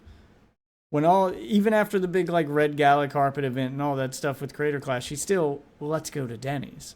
He does it so often, he doesn't even think about it. It's just this is my go-to. This is my comfort place. Yeah, because he's cheap. There's nothing wrong with doing it from time to time. I'd still eat at Arby's. Fuck, I don't know why Arby's gets joked on so much. Fuck you guys. Arby's is the best fast food restaurant out there. It's my go-to. And I will fight you if you think otherwise. Arby's is criminally underrated. They have the meats. You're born to a rich family. Just enjoy it. If you're rich, just enjoy being rich. Improve your production value. Get some acoustic treatment. Arby's hate is corny as fuck. I don't understand. Like, it's not even like that hard to do fresh cut meat. Like, I think the deli meat at Arby's is better than like the deli meat you get from most delis. Like, it's still a fresh cut sandwich. Like, it's probably the one kind of food you can do fast and it'd still be just as good as if you didn't do it fast. You're just taking large ham, large chunks of meat that's been cooked and slicing it fresh. It's the same thing any deli does. So even like that's a fast food one that's like food that's already meant to be fast. It's fresh and fast. When you're flash cooking a burger that's somewhat pre-cooked and then frozen, unfrozen, and cooked again, yeah, that's how fast food burgers are made. But burgers take time to cook. Like, deli meat doesn't take any time to cook. You get that roast beef, they're just slicing a beef they've had roasting in the oven for hours, and they just swap them out. Like, that's how all delis work. Their curly fries are dope, too. McDonald's fries are criminally overrated. They're the worst fucking fries in fast food. I will also fight you if you think otherwise. They're greasy and disgusting. Get some monitor arms. Show your audience that if you work hard and succeed in life, you can have nice things. Why not? So, was Ethan Klein right all along? Yep. Upload every day, and We don't have any In-N-Out burgers here, so I can't speak on the In-N-Out fries. YouTube's not even my job. I take it back. McDonald's fries are not the worst. If we're gonna go by chains that might be local, or at least regional. Do you guys have a Zaxby's? Zaxby's fries are the fucking worst. I would take McDonald's over those. They do those like crinkle cut fries, but they're all rubbery and not cooked right. They're terrible. They're terrible frozen crinkle cut fries, and they're. I was like, shut the fuck up, bro. But like, yes, it is. Shut up, bro. I'm not going to claim that Mutahar has absolutely no jobs beyond YouTube, even though the things he says about his business are very vague and inconsistent. However, he has definitely been lying about being an engineer for a decade, benefiting from the prestige, the authority, and the credibility that comes with that label. I mean, obviously, he's doing it for credibility, which in Canada, it sounds like it might actually be illegal to do that, especially if you're doing it for credibility. Because here in the States, that would just be cringe, but over there, it sounds like it might actually be illegal. You don't call yourself an engineer dozens of times without specifying you're talking about programming jobs you did 10 years ago. He's clearly mostly just a self-taught tech enthusiast, not an engineer. He's seen as a cybersecurity expert or as a cybersecurity engineer, as he called himself. This is why, as a cybersecurity engineer... But when he assisted Nuxtar... Like Piratesoftware as a hacker. In tracking down the V-Shoujo swatter, he fell for a basic social engineering trick. Oh shit, he got caught by Piratesoftware. It's all coming full circle, guys. Where the swatter, who was a miner, pretended to be one of Nux's fans who... Sorry, it wasn't Piratesoftware. It was one of Piratesoftware's boyfriends. Knew the swatter in real life and fed them a bunch of bogus information. I appreciate the random fan who was in that Discord server that actually contacted me and reached out to me about this stuff. Oh my god, you guys are legends, honestly. V-Shoujo's cybersecurity expert knew this was bullshit. The cybersecurity engineer did not. Mutahar doesn't do drama content anymore because it's all needless negativity. He does again now. He weighed in on the Piratesoftware stuff. He jumped on that train, if we're gonna call it a train. And YouTube isn't his job. However, he still weighed in on the Piratesoftware drama. Oh, okay, he got it in here. After videos about it began going mega viral. What insight? Couldn't ignore those sweet, sweet views, huh? Is Mutahar, the computer engineer who knows all of this shit, going to weigh in with? No. Right now, as a video editor, I do more engineering now, so back-end programming for effects work. I'm working on a new codec for video right now for H.265, so we can actually transmit better video quality at higher resolutions. I'm actually doing something which I want to sell to Microsoft. What's the name of this codec, son? I mean, we've already got a few for H.265, so that you can stream and whatnot, which I get is probably your reasoning behind it, but you're telling me you made one yourself that's better than what NVIDIA's putting out? Go on. At some point later on. So I've been designing AI toolset that basically you can inject, hopefully, into like video tools, and this is gonna be like video games or whatever, right? So it's like, let's say that Microsoft backwards compatibility, right? So I had this tool idea. This is kind of what I got going in my head. So I have this idea, and I hope to one day sell it to Microsoft, right? So what I do is, since I have a really good video background, right? I've been designing neural stuff around it. So what I want... Neural stuff? Is it like a chip that goes in your brain? The fuck are you on about? What I do one day is, you know how Microsoft has backwards compatibility, right? So would it be really fun if I could design a way that Microsoft could take the textures in their video games, right? So they could take the textures mapped in their video games and find a way to AI upgrade them. So like basically use... That already exists. You didn't invent that. That already exists. Valve put that out for Half-Life 2 to show it off. How they put Half-Life 2 into this AI upscaler, and the AI upscaler upscales Half-Life 2 in real time as you play it to make for better textures. And depending on how powerful your computer is, will depend on the level of quality it upscales it to. This already exists. The fuck is he on about? Is a fucking photo AI, like basically use an artificial intelligence that can scan across, you know, all these textures.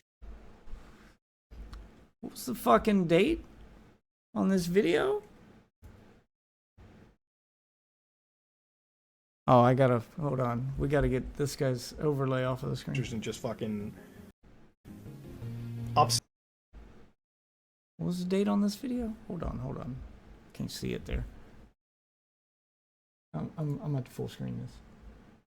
2019. 2019. When did okay, so that says 2019 is when he did that video. Was Mudahar ahead of his time? When did DLSS launch? 2018. DLSS was already a thing when he said this. Maybe it wasn't as mainstream, so people didn't call him on it or know what he was talking about at the time, but this is clearly where he got the idea from. You're describing NVIDIA's DLSS process, where it takes an image and upscales it. Now, obviously, they've built upon that since 2018 to the point that now it can actually upscale and redo individual textures, which is the technology that Valve showed off with Half-Life 2. So what you're talking about was already in the works as you're talking about it as an idea. NVIDIA was already working on it, and other companies as well. And now we're at 2026, 2025. By 2026, it'll probably be almost ready. Like, this is already a thing. You didn't invent this. Scale them to like 4K, 8K, whatever they want to go to, and make games look better without needing, you know, developers to make it better, right? It's actually used. I mean, it can be used to make games look better, but the best use for it is actually to make them run smoother at higher frame rates, because it'll render the game at like 720p and then upscale it to 1080 or 4K or whatever. And since the game's only being rendered at a low resolution, you get higher frame rates. But you can do the opposite. You can. You see it on Xbox and PlayStation, where games come with a quality mode and a performance mode. Yeah, that's how they do it, with upscaling. He didn't invent this. This technology already exists, and it already existed when he was talking about it. Could be an idea for me. It sounds simple on paper. Obviously, it's very, very, very fucking time consuming to make it even as effective as you want. He knows how to program video encoders. He knows graphics APIs and AI tools in 2019. What does he know in 2025? What can he add? Now he's got to backtrack on that because he realized that the technology exists and people are going to know he didn't come up with the idea. One of the code bases that we're looking at over here is this falling particle. Now, there's a lot of numbers that are being dropped in here, and one of the things that you'll tend to see in Piratesoftware's code is magic number abuse. He watched the Coding Jesus video, and he's just parroting what Coding Jesus said. Nothing unique, nothing new, nothing that Coding Jesus didn't say in his video, which Mutahar keeps mentioning. There's nothing wrong. Oh, okay, well at least he's mentioning it. Wrong with having shit code, right? There's nothing wrong with being bad at it. I'm not a fucking great coder either. So I'm actually doing something which I want to sell to Microsoft at some point later on. But I'm also not claiming to be this crazy fucking guru hacker expert in the No, you're claiming to be the guy who invented DLSS technology. World. Yeah, for the past 10 years you've been claiming to be an engineer, a computer engineer, a computer science engineer, a cybersecurity engineer. You fuck with code. Dude, I'm a fucking computer engineer. I'm a YouTuber. Why are you asking me? You do programming as a hobby. But when it comes to showing your knowledge, you only know the basics. Now you're here judging someone for inflating their credentials. True. At least Piratesoftware's lies didn't break the law. At least he actually worked at Blizzard for 7 years. Well, not yet anyway. People are gonna keep digging. They might. Give it time. Again, when you have an ego, you gotta be able to match it with the skill. And unfortunately, it doesn't seem like that skill is all the way there. Unless that skill is making a whole lot of spaghetti code. Ladies and gentlemen, if you like what you saw, please like, comment, and subscribe. Dislike it if you dislike it. I am out. Man, what a great way to end a video. Let's check out some of those comments. We love reading the comments from regular commenters like Mr. Obvious. He did literally invite this segment. I wonder what he's into. Mr. Obvious says, my feel win, I might as well be all for. And then we see some lolly here, featuring some underage characters. Here's 2 more drawings of underage characters posted by Mr. Obvious. Kinda strange, isn't it? Mr. Obvious says, boys heart emoji. And then underneath that, we can see a photo of an underage girl who is pulling anal beads out of her anus using her feet. That's quite the talent.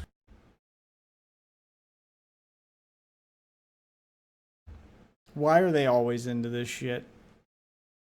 Why are they always jerking off to cartoons? Make it make sense. Oh. Let me line up and get ready, boys. Let me read that shit. Fuck! So, I bet you would. Jesus. oh, that was my appetizer for my upcoming... Look, if anybody in my chat jerks off to cartoons, you do you. Just don't tell me about it. Don't have cartoon glazing jerk off discussions in Discord. People will find them. Just keep that shit close to the chest. Just little standard advice. If you're into some weird shit that could get you made fun of on the internet, don't talk about it on the internet. Don't go in chats and defend it. Just shut up. Just shut up and enjoy your cartoon porn or whatever you're into in the privacy of your own home. video. Given his inconsistent stories, Mutahar is either lying about his job and business, or he tells really pathetic made-up stories about Gotta add a lolly tab to the Discord. Never gonna happen. them to sound more interesting. Once again, You're also just not getting an anime tab in general. Never gonna happen. You guys talk about anime. You talk about lolly, I'm deleting that shit and booting you from the Discord. That shit's not welcome. You can talk about anime. You can post your Dragon Ball memes. I'm not gonna give you a whole section of Discord for it. I just don't care about anime. You're not getting a sports section. You're not getting an anime section, and it'll be a cold day in hell before you get a lolly section. You want that shit? Go to Vosh's community. I am not a lawyer. It might not be illegal for Mutahar to lie about being an engineer, but by any reasonable definition, he is a total fraud. He has no computer engineering degree, or even a computer science degree, but... Denims may take requests. I hear she's got an OnlyFans. She might draw you some lolly. He still presents himself as an engineer, a computer engineer, or a computer science engineer. He is not assistant to the regional manager. Trained in this field, and he is not employed at these roles. He is a self-taught hobbyist, a dilettante, not an engineer. Despite admitting that he hasn't been an engineer in years, not that he ever was, he continues to introduce himself as one, letting his audience's imagination run wild and conclude him to be far more qualified than he actually is. It does not matter that he's doing the Carl Job semantics thing where I never said this thing, so I don't know why everyone would think that. We're going to pretend we don't know how implications work, Carl. Oh, I never said that the lawsuit was about Billy cheating, and I don't know why anyone would think that. It's all you talked about, dipshit. People put 2 and 2 together. Stop playing dumb. You know what you're doing. And so does Mudahar. Seldom admits to being a former engineer or that he hasn't been an engineer in years. The bigger picture that he's painting to his audience is that he is a licensed, actively practicing engineer, which, based on his own statements, isn't true and cannot be true. Max is the thinnest skinned bitch that I've ever seen when it comes to taking actual criticism on the platform. There is a way back. That's rich coming from you. from the mistakes that he's made. It just involves being a man and taking actual criticism to account and realizing that, yes, your entire career was a lie. Maybe it's time to turn that around, but he doesn't really want to be doing that. Oh my god, the foreshadowing. He wants a win when he can't. The level of projection here is insane. Even carve one out. Mutahar has been telling this lie for 10 years. This lie is almost too old for his friend Naxtaku to masturbate to. Womp womp. Okay, that's a solid joke. I'll give you that one. Oh god, oh no, Mousy, what, you recognize these numbers? What do the numbers mean, Mousy? What do they mean? What do they mean? Click on it. Tell us. I've never even pondered the thought that we could have lolly and guro and bondage all in one thing. That's amazing.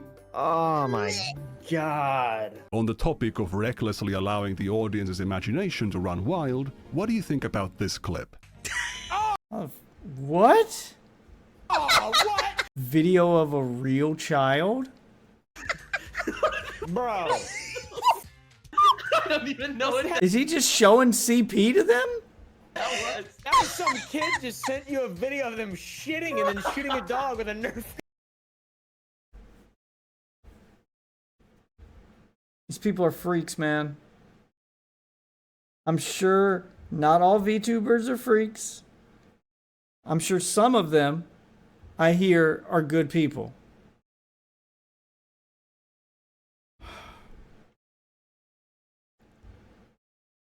But Jesus.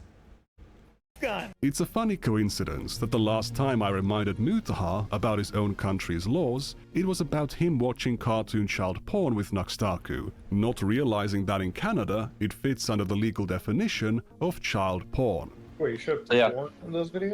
Wow, lolly's illegal in Canada. Learn something new every day. It should be illegal here. He tried to ignore it for months, but then And arguably everywhere. It's gross.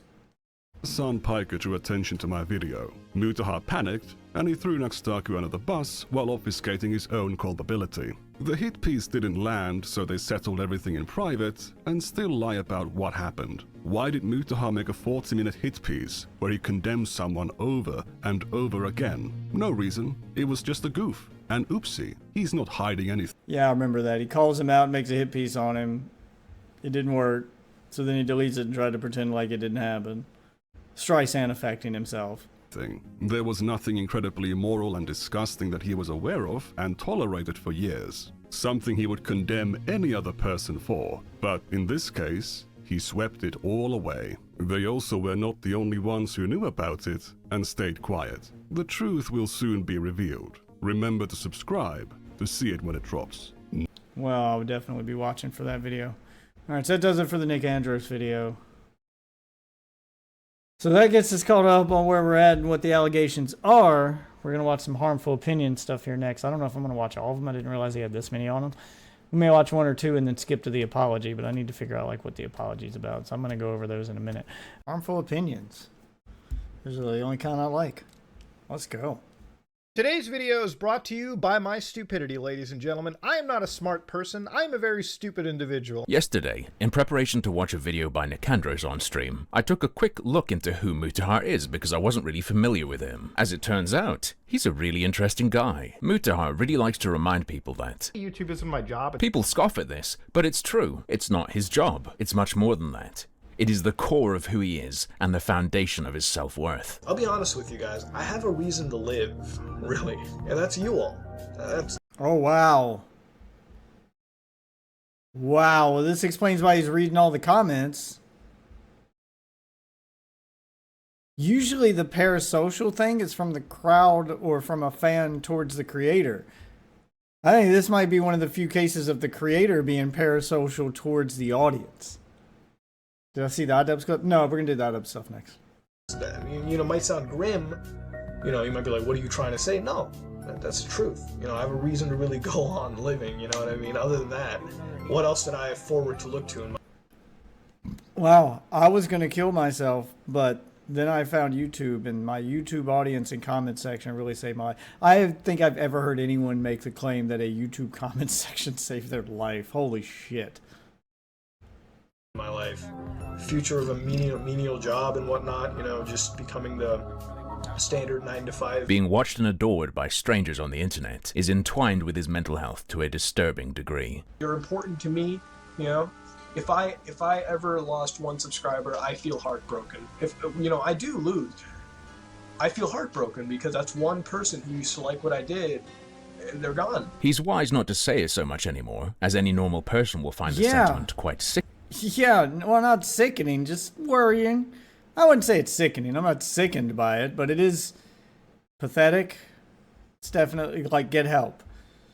I know the get help thing is a meme now because of Ethan Klein and all the fucking concerns rolling they've done with him, but seriously. If your life is meaningless without the YouTube comment section, yes, you need help. Sickening, but I think deep down he still views his subscribers as literal family to him. I'm not even kidding. I'd die for you. Because you all mean a lot to me. You have to realize that. Okay? This is a family to me. I treat you all as if you were my brothers and sisters, right? Like, that's how deep the connection is, at least for me. All right? He's literally parasocial with his audience. Holy shit, dude. That is like 18 different levels of pathetic. Right. I know it sounds somewhat... I appreciate you all for watching me, and I'm glad you're here, and I hope you continue to stick around. But I'm not going to kill myself if you leave. You're still just viewers, okay? We're not, don't get it twisted. I'll be friendly with you in the Discord, but we are not friends. Weird to people. It's like, why would you say that? No, it's the truth. Okay, I love you all. Before you complain that the tidbits we'll be trolling through today are 10 years old, I'd like to remind you that that's still more recent than the Piratesoftware-esque high school Nepo daycare Mutahar apparently still uses to big himself up as being a professional engineer with. I was... True. I was basically finishing up my, high school diploma and everything, and at the time, I worked a little computer programming job. I worked as a pen tester, you know what I mean? Like, I got into the whole thing early, I had a couple connections. Or perhaps his claims of being an engineer come from the job he quit in 2013 to pursue film when he was 18 or 19, which is presumably the awful bank app programming job you may have heard him mention. So, for me, I left that job. I left pen test, I left all that kind of stuff. I left a soulless career, and I jumped onto film and TV. Then again, maybe none of this is where his claims of being an engineer come from, because back then, he called the career path that of a blue-collar computer programmer. Did you know that he didn't actually start calling himself specifically an engineer until over a year after he stopped studying to become one and started pursuing film instead? It took a while for the knowledge he absorbed in college to take hold. And he probably had to wait for that degree to come in the mail, Some of their schools work slow, man. They're backlogged. As far as I can tell from public record, it's only in 2015 that he switched from saying he was a programmer to saying he was an engineer. At first a dead-end computer engineer, but over time, somehow, for some reason, it morphed into a source of pride and, more importantly, credibility. And he clearly became very attached to it. Because that audience he's parasocially attached to kept glazing him for being smart, and they started calling him an engineer. If you really dug into it, it was probably the audience calling him an engineer and glazing him for his knowledge.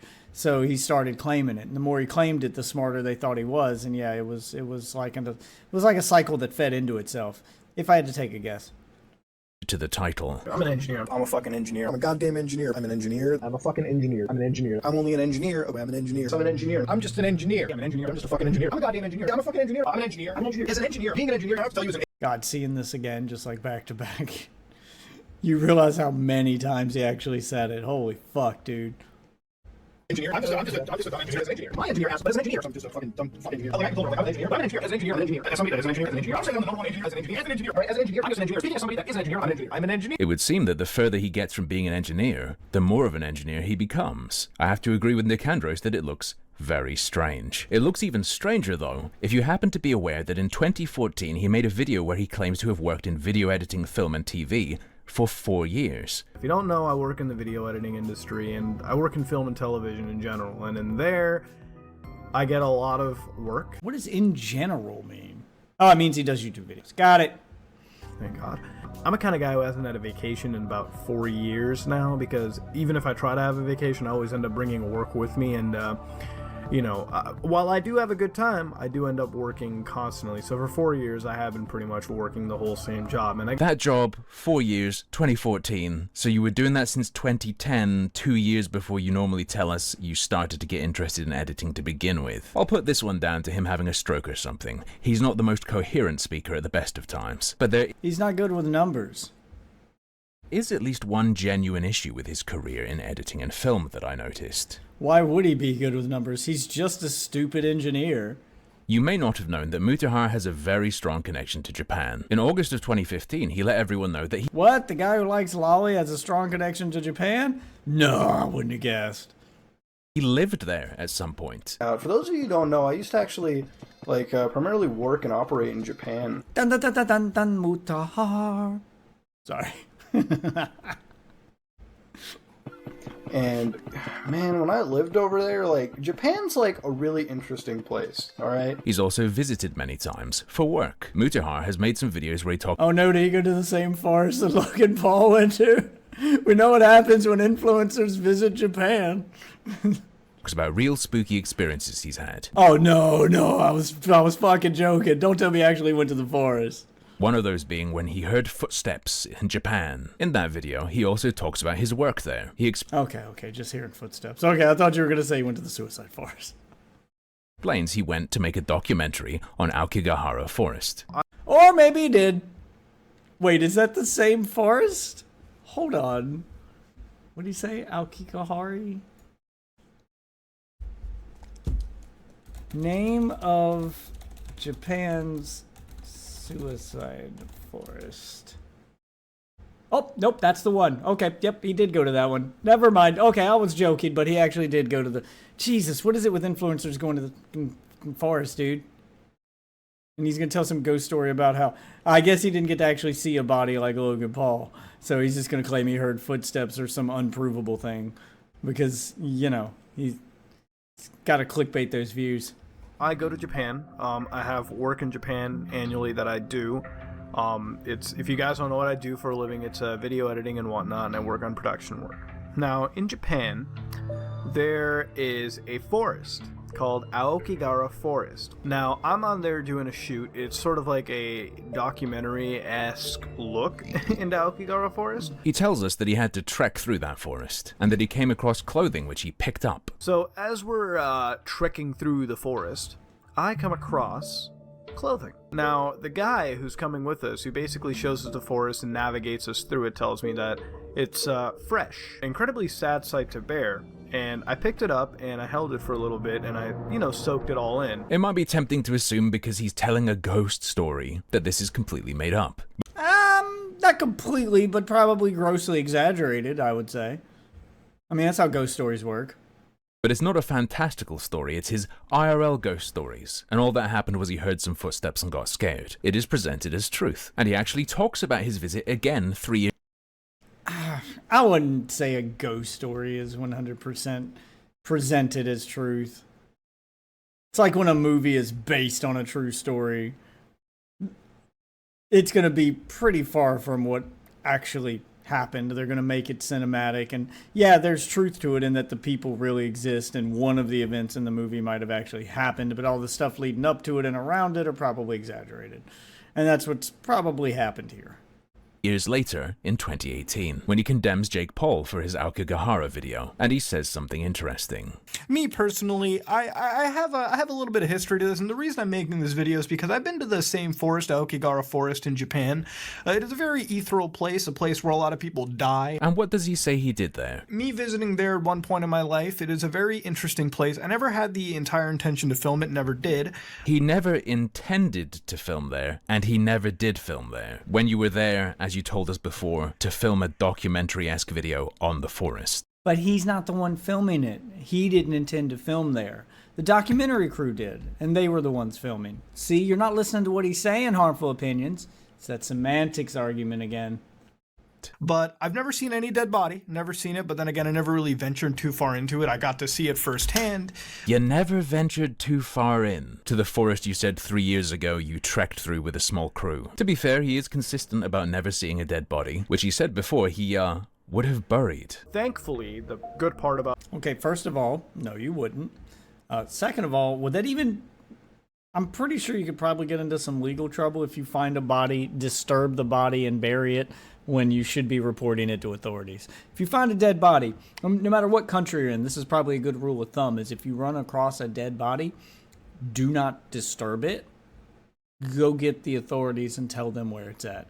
You definitely don't want your fingerprints on a dead fucking body.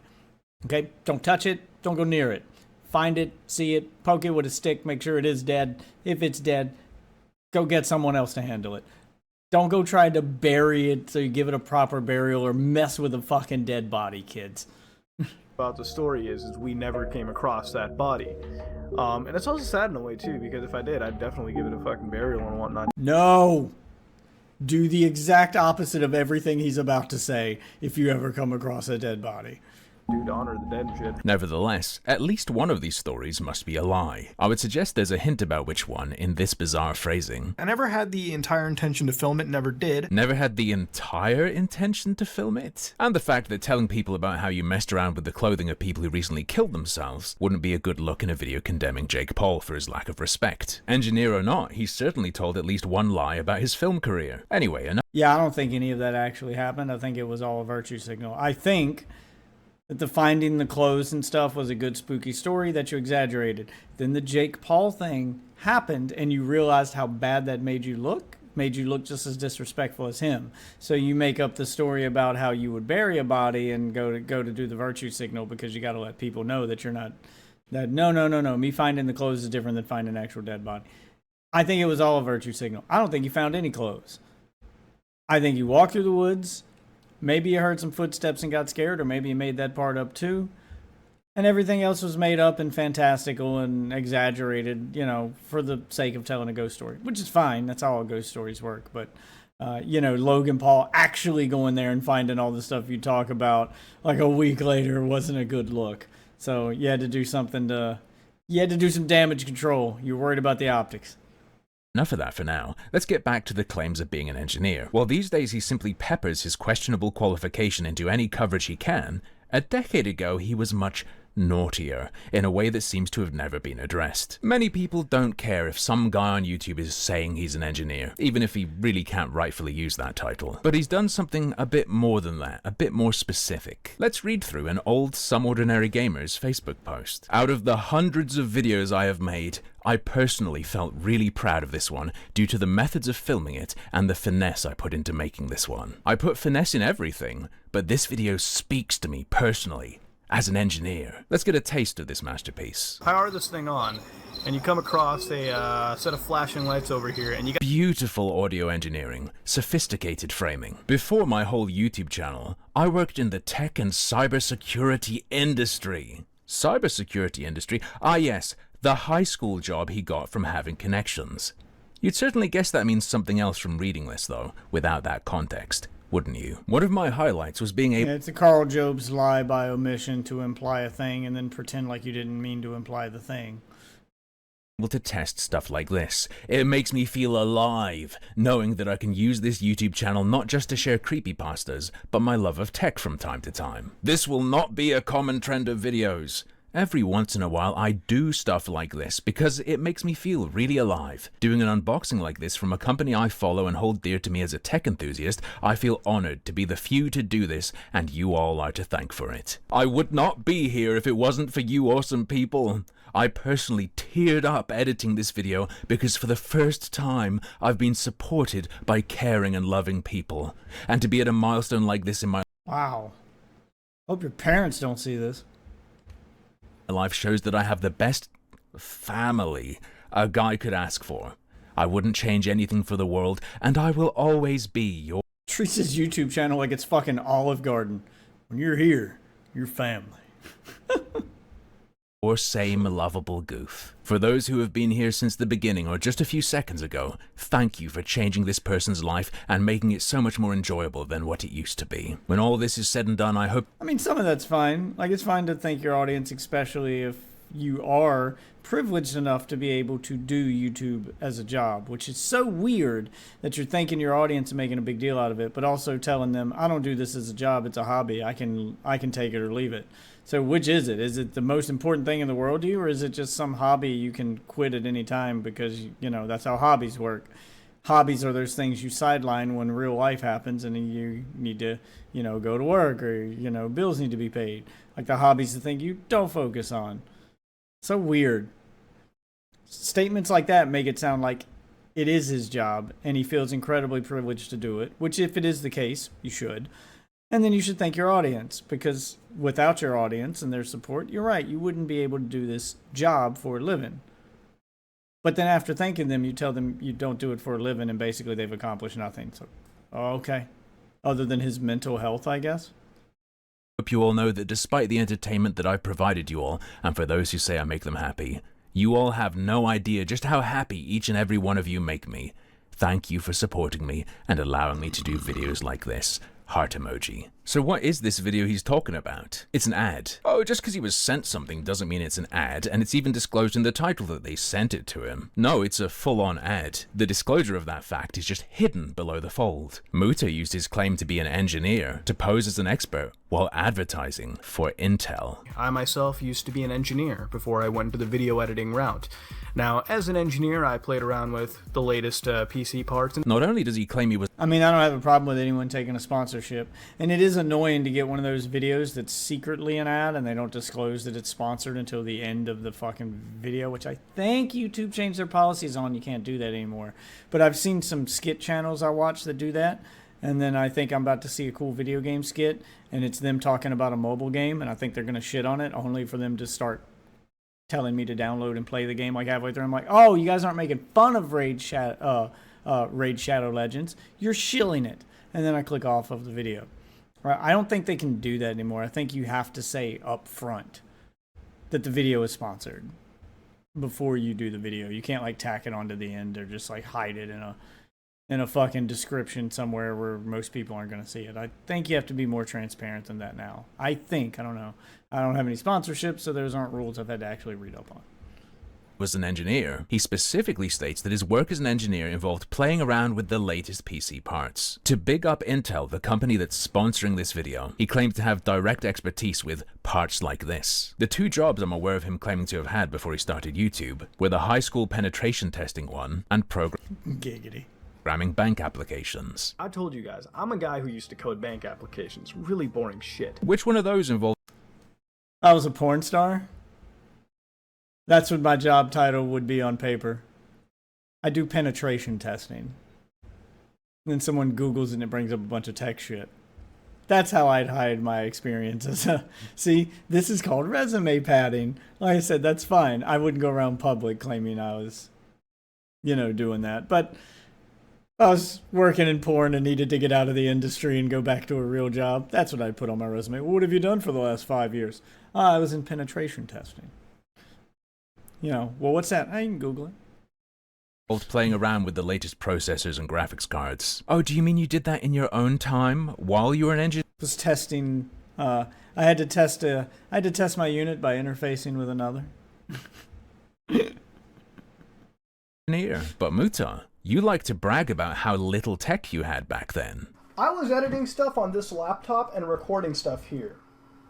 Now I'm gonna show you guys what this fucking... Muta, I'm going to have to ask that you substantiate this claim you made in an advert for Intel, that you were an engineer who, as an engineer, played around with the latest tech. If it's not true, using those credentials to big up a company that's sponsoring you is fucked. In my personal opinion, that would make you a scammer. I have to imagine it's not particularly legal either, but I'm not a lawyer and I'm not... Depending on the date of the video, you said it was a while back. It may have been before those rules changed, so... May not have been illegal at the time. I'm not going to give him too much shit for this because I think common practice back during that time period was people not saying that they were doing ad reads when they were doing ad reads and just putting it in the description, or not saying a video was sponsored in the video, they just put it in the description. It is scummy, which is probably why they changed that policy, and now you have to say it in the video. You can't just put it in the description. You have to label it as such. You have to label it as a sponsorship. But I don't think back then that wasn't a requirement. So I can't fault him for doing the same video style or handling sponsorships the same way everyone was handling sponsorships at the time. Yeah, like, I'm not going to give him shit for that. I'm not going to go into that. It's just... So far, I've seen nothing in this video that makes me feel like it's a scam. It's just... I mean, it's obvious he's glazing a company, and then you scroll down to the description and see it's sponsored. Nowadays, if they were glazing the company that hard, they'd have to say it was sponsored, so you know immediately, like, oh, that's why he's glazing the company. I think that's the only difference between then and now, is that now you can't just put it in the description. Obviously bad enough on its own, but harmful. He's a nice guy. He does good things. Yeah, he does. He's a hero in real life. Even back then. Let's read a couple of the stories he's told. He once taught a mother how to look after her child. It's okay for kids. Wow. Yeah, those are my favorite people to have to deal with on Twitter. The ones who are childless and tell you how to handle having a child. Yeah, no, they're very fun to deal with. The Denimses of the world. That's how CPS gets called on your fucking house. For no good reason. Oh, fuck you. To ring your doorbell once in a while, but to call you a dried up cunt is pushing it far and above unacceptable. I go to this child's mother, repeat the phrase, and she goes of to defend her kid. Rest assured, I taught her how to fucking parent. If you want to procreate, make sure you are kids, have good values, and learn some damn respect. Okay, that probably didn't happen. You probably didn't tell her how to parent. This is just you talking shit online. Okay. I doubt this is one of those I actually went over to her and put her in her place and told her about herself. Yeah. I doubt that happened. This is more exaggeration. This isn't a Denim's situation where he's talking about it on stream and his chat screaming, call CPS, and he's just like, yeah, should. So, okay. I think this one might be blown a little bit out of proportion. Cause I don't take that shit.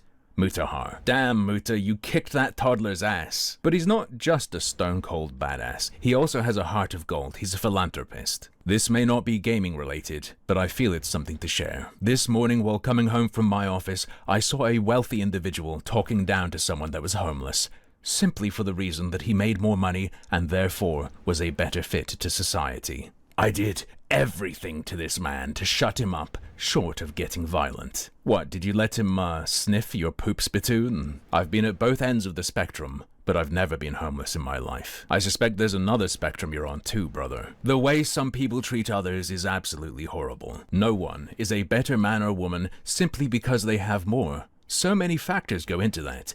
Money does not define you as a person. I ended up giving this man what he considers a small fortune. $130 in my wallet. The individual was very grateful for it and proceeded to hug me. Saint Mutahar, beloved of the homeless. Now, I didn't give him money simply for being homeless. I gave him money because it was the human thing to do. Nah, Invader Zim, you're not tricking me. Life isn't about living for yourself or spreading some great message or winning a few battles here and there. It's simply about being a good person. It's kind of funny when I say I learned this morals from ordinary video games. But it's true. What, the rising price of AAA, is that why you gave him $130? Okay, look, Harmful, please. It's pretty cringe, but he doesn't deserve this. Think of his health. Think of his heart condition. You know that stress gives him cancer, as he explained in 2014. For those out there, I've had a bad couple of days as of now, and why I've been unable to stream. I have several medical conditions, and although my stress has always been high and this is my coping method for that, I believe family heart issues have surfaced, and I've been cursed with them. I also believe that cancer could be involved as a potential factor in the situation, alongside work problems IRL. Were you telling people you might have cancer because a doctor said that? Or was it whispered to you by one of your sleep paralysis demons? Because it's not a joke, is it, Mutahar? It's not something you should just play around with frivolously. Your parents probably will also tell you straight up, lying... Alright, hold on. I think that ties into a video I saw earlier. Which now that makes more sense.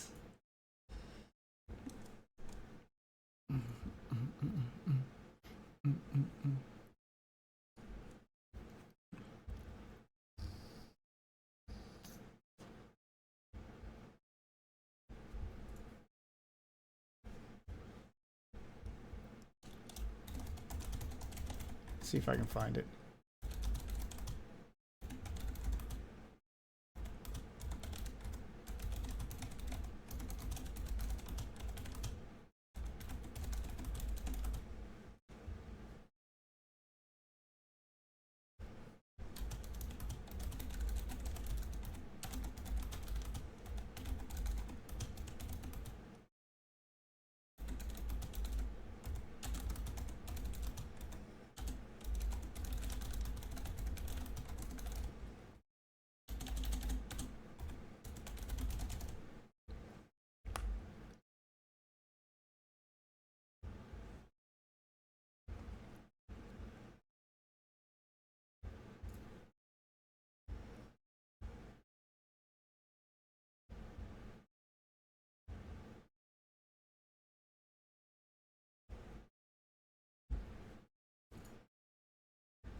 Where is it? Done. Probably have to scroll back a little ways. I had a video to show you.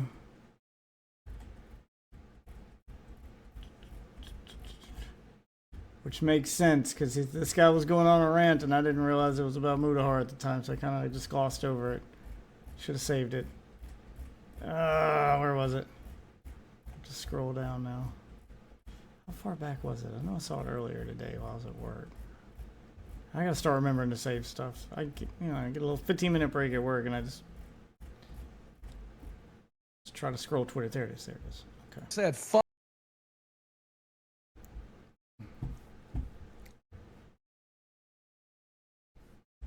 All right, so I was like, what was he talking about? Someone faking cancer? But now I get it. Because what he just said in that video was Mudahar faking cancer. Kind of. That's why he made the joke about his comment section saying it would give him cancer. And we'll go back on that video too so we can hear what was said. But this is what somebody who's famous on the internet for faking cancer had to say when he found out somebody else might be faking cancer. Oh, fuck. God, I hate Twitter setup. Damn it. Ugh. Alright, there we go. Now that said, fuck Mudahar and everything he gets, he deserves, unless it's false information. But if you did fake being an engineer, exaggerate your shit, fuck you. You're friends with Nux? Fuck you. You lied about cancer? Fuck you. You deserve everything you're getting if that stuff's real. And I will enjoy watching you get it. Fuck you. Boogie posting a dub. Yeah, the internet gave him so much shit for the shit that he faked. He's like, you better not let this motherfucker get it. If I couldn't get away with it, fuck this guy better not either. Fuck you. Yeah, no, I'm on Boogie's side.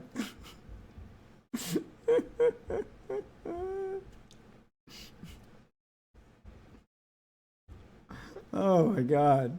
Okay, anyway. Let's go back on this one and see if we can find out exactly what the claim was. We'll go back 10 seconds. It whispered to you by one of your sleep paralysis demons. Might have. Hold on. We'll go back another 10. Heart issues have surfaced, and I've been cursed. Okay, there we go. He said I also believe that cancer could be involved as a potential factor in the situation. So it's I might have cancer. He's just tacking stuff. No, Boogie was right to call him out. Fuck you. Fuck you, Mudahar. Damn, you pulled a Boogie. You've gone full lolcow. With them.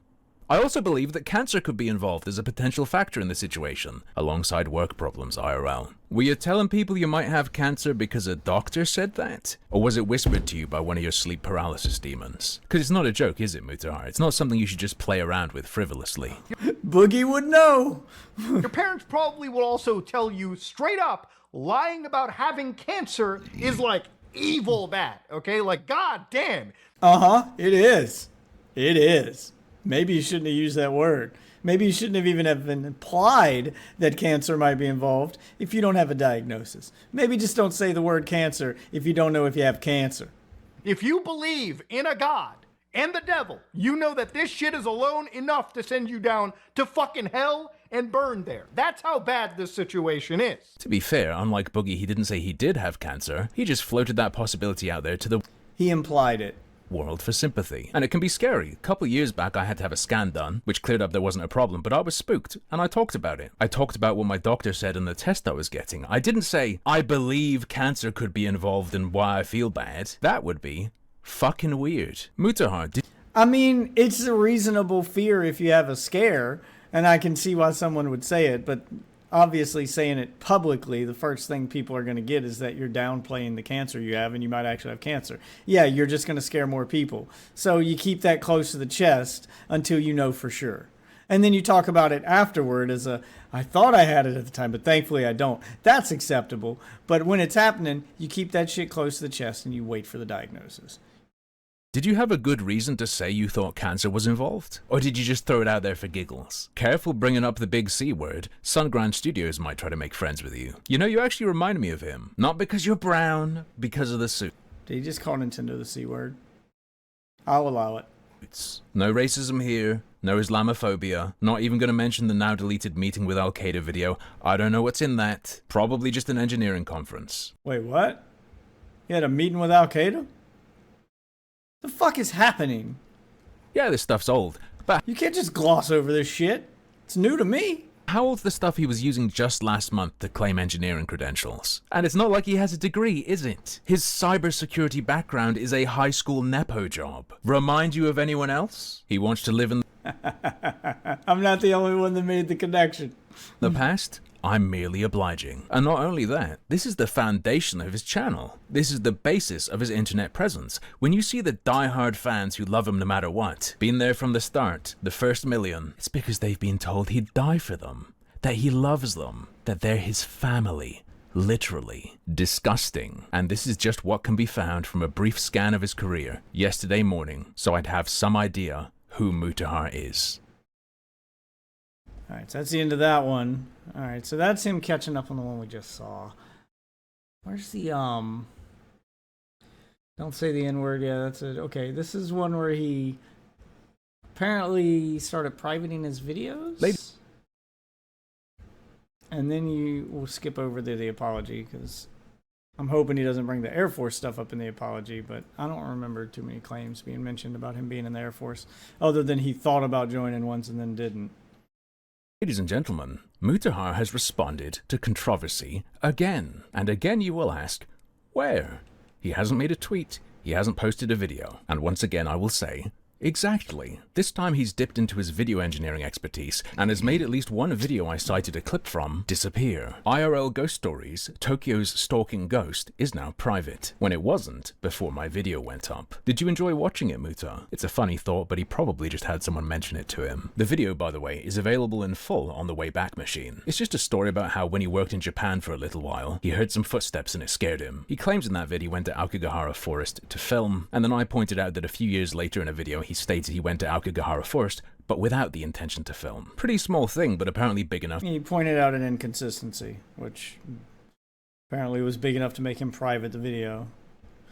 For him to start hiding. Which is just going to Streisand that video and cause more people to watch it on the Wayback Machine. So now it's going to get more views, and you're going to get no money from those views because they're going to have to go to illicit sources to watch it. But people are going to look it up now. Because when you tell people they shouldn't be watching something, it makes them want to watch it more. Stuff. You could just say, oh, all the bits about the forest specifically are made up. Whatever. Instead, you privated it. What's going on, buddy? And I have to notice that in these IRL ghost stories, true tales from when you traveled just sensationalized a bit. More than once you've talked about your career. Now, for those of you who know what my occupation is in life, I am a video editor. I'm a post-production officer, so alongside with that, I get to edit a lot of stuff, but I also get to travel a lot whenever there's, big venues or gigs that, they need an editor on site. So, you fly down there, you cut up, and basically that's what you do. That's why I went down to Mumbai in the first place. It wasn't travel, it's basically work stuff. So, I had a job going down in Dubai. And it carried over to Saudi Arabia. Something a little bit weird to me is that the year before he told this story, he appears to have uploaded a video from that trip. He describes why he was there a little bit differently. about here for personal and even some work-related reasons. Out there for personal and even some work-related reasons. Hey, you could write that off as he's downplaying why he's there, or he wants to, maybe it's some kind of weird brag. Like he wants to brag about why he's there to make it sound like he can afford to go to Dubai. Yeah. Curious, but no biggie, and that's really cool, and I'm really envious. That sounds incredible. I would have loved to have lived such a lifestyle. But I've got to ask another question. Can I see some of the stuff you worked on, please? Because he has actually bragged about his work in film and TV quite heavily, and not just in IRL ghost story videos, in case you think those are just totally made up. In 2015... No, they definitely are. By nature, ghost stories are made up. That's why they're called ghost stories. He uploaded a video, not ghost documentaries, absolutely shitting on someone for trying to crowdfund for their gaming channel. Fair enough, that's funny, I'd do the same. But he goes on this weird fit where he uses his entire family's credentials to prove how different to these guys he is, how he's worked to earn everything, and that everyone in the Anus family works hard because they're passionate. Do what makes you passionate, because my dad is a... Wait, is that his last name? Anus? No, it's gotta be a joke, right? That can't be the actual last name of his family. Doctor, guys. My dad is probably one of the world's fucking greatest doctors. He's worked on the Ebola cure. He's worked on God knows what. He's worked with WHO. He's an open... And he also used to work for Blizzard. Heart fucking surgeon, dude. He is a fucking decorated individual. And the reason he's a decorated individual is because he was passionate about what he did. Alright, Dad cured Ebola and is the best open heart surgeon in the world. You know, my mom, she's a fucking microbiologist. Why? Because she was passionate about what she did. Mom's a microbiologist. Yep, that totally owns those lazy gamers. My uncle teaches, you know... Let me guess. Because he's passionate about children? At the University of North fucking Carolina as a fucking theoretical physicist because he is passionate. Uncle... About children. No, he's claiming he teaches at a college. Still, though, funny. Fuck y'all, I'm funny. Was a professor of theoretical physics because he had that passion these gamers don't have. My aunt works at IBM working on the Titan supercomputer. Because she's passionate. Because she's passionate about there it what is. she does. Aunt worked on the Titan supercomputer. Now, what's the cherry on? She also worked on the Titan submersible. Oh my god, why are you sharing all this? Top. What does Mutahar have to blow all this away with? I work as an editor in movies and TV down in LA, Tokyo, fucking Dubai, Paris, because I'm passionate about what I do. Goddamn, It's the weirdest flex. Regular globetrotter. Can I see some of the stuff you've worked on, please? I genuinely just want to see it. I'm interested. And he was saying this in... Yeah, you've definitely oversold it. You've got people curious. You better show your work now. 2015. He started studying film in 2013, and that's after already having had an engineering career. I mean, I've taken the biggest risk when I switched from my engineering career all the way out to my, you know, film and television career, and it's a career I love a whole lot more rather than my old life, you know. Where is it a career in old life if you only did it for like a year? Does it really count?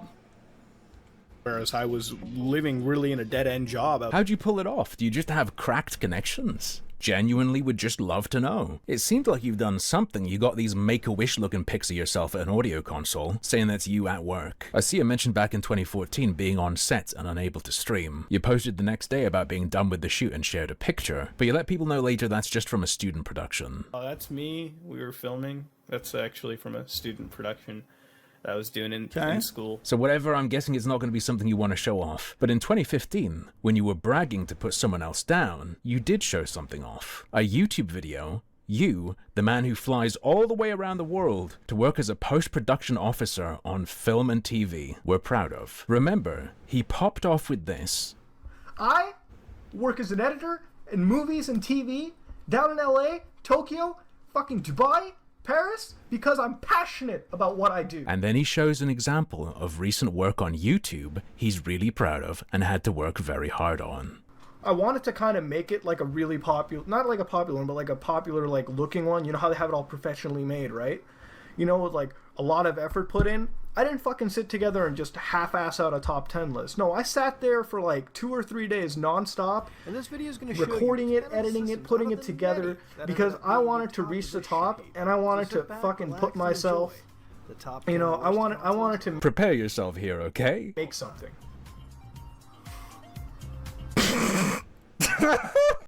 What? Fucking put myself. You know, I wanted to Prepare yourself here, okay? make something.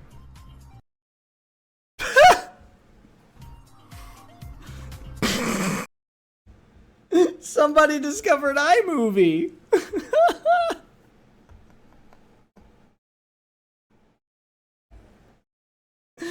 You hyped up that?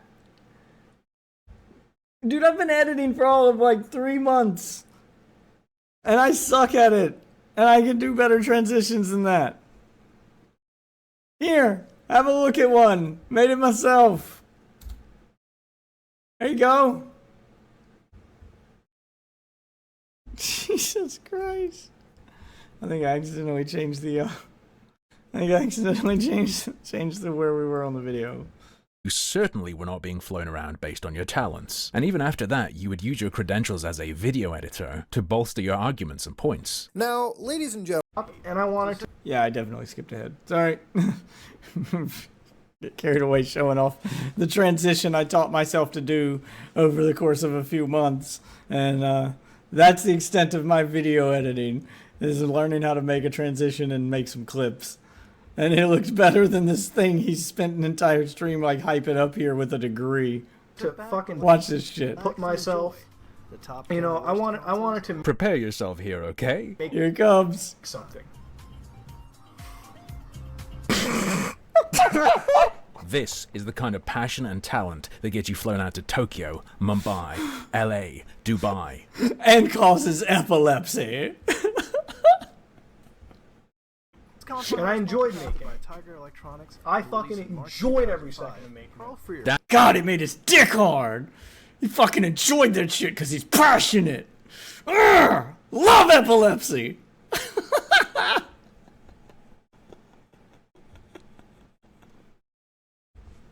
Damn, dude, how many hours of those days you worked on it did it take to figure out how to make an image do this in Vegas? The founder and CEO. You know, I enjoyed recording multiple bouts of gameplay and having fucking fun. Multiple bouts of gameplay. More than one recording session. The stamina of this international You know how hard it is to edit with one hand? He was so fucking hard. producer is unmatched. That was such a raving success, right? That's what I do. That's what I do. Oh my god. Jesus Christ. This is the least amount of talent I've ever seen go to someone's head. This is like the kind of bragging my 10-year-old does. An artiste, a visionary, not like these other frauds. But these fucking people look at it like greenbacks, dineros, dollars, money back. No, Mutahar was making, listicles for the passion of it. Look, Mutahar, I smell secrets. What's the real deal with all of this? You got crazy connects or something? You certainly were not being flown around based on your talents. And even after that, you would use your credentials as a video You got a sugar daddy. editor to bolster your arguments and points. now, ladies and gentlemen, allow me to tell you, working as a video editor, that's exactly the kind of stuff you would do to push a narrative. You have insinuated that people are being deceptive before on the back of your credentials as a video editor. Like certain other claims you've made, you used this claim for years as a tool to convince people of things. Especially now that you're supposedly just a day trader. May we see your portfolio? Get a Yes, please. grasp of how legit what you were telling us was? Why did you hide the video where you said you filmed a documentary in Japan? Was that a lie? Or is it true and you're scared of people finding stuff? Is it shit and people will laugh when they see it? What's going on? Your all of the above. Stuff's all fresh and exciting to me. I've only ever seen your Keffels video and little fragments of bits here and there. But that's all just you regurgitating shit you read somewhere else. All this more original stuff I see from you in the past has you looking like a giant bullshitter. Happy to be proven wrong about everything. I mean, I'm working to prove myself wrong. I reported you to Professional Engineers Ontario. I showed them the claims you made of being an Really? Trying to get the man arrested? That might have been a step too far.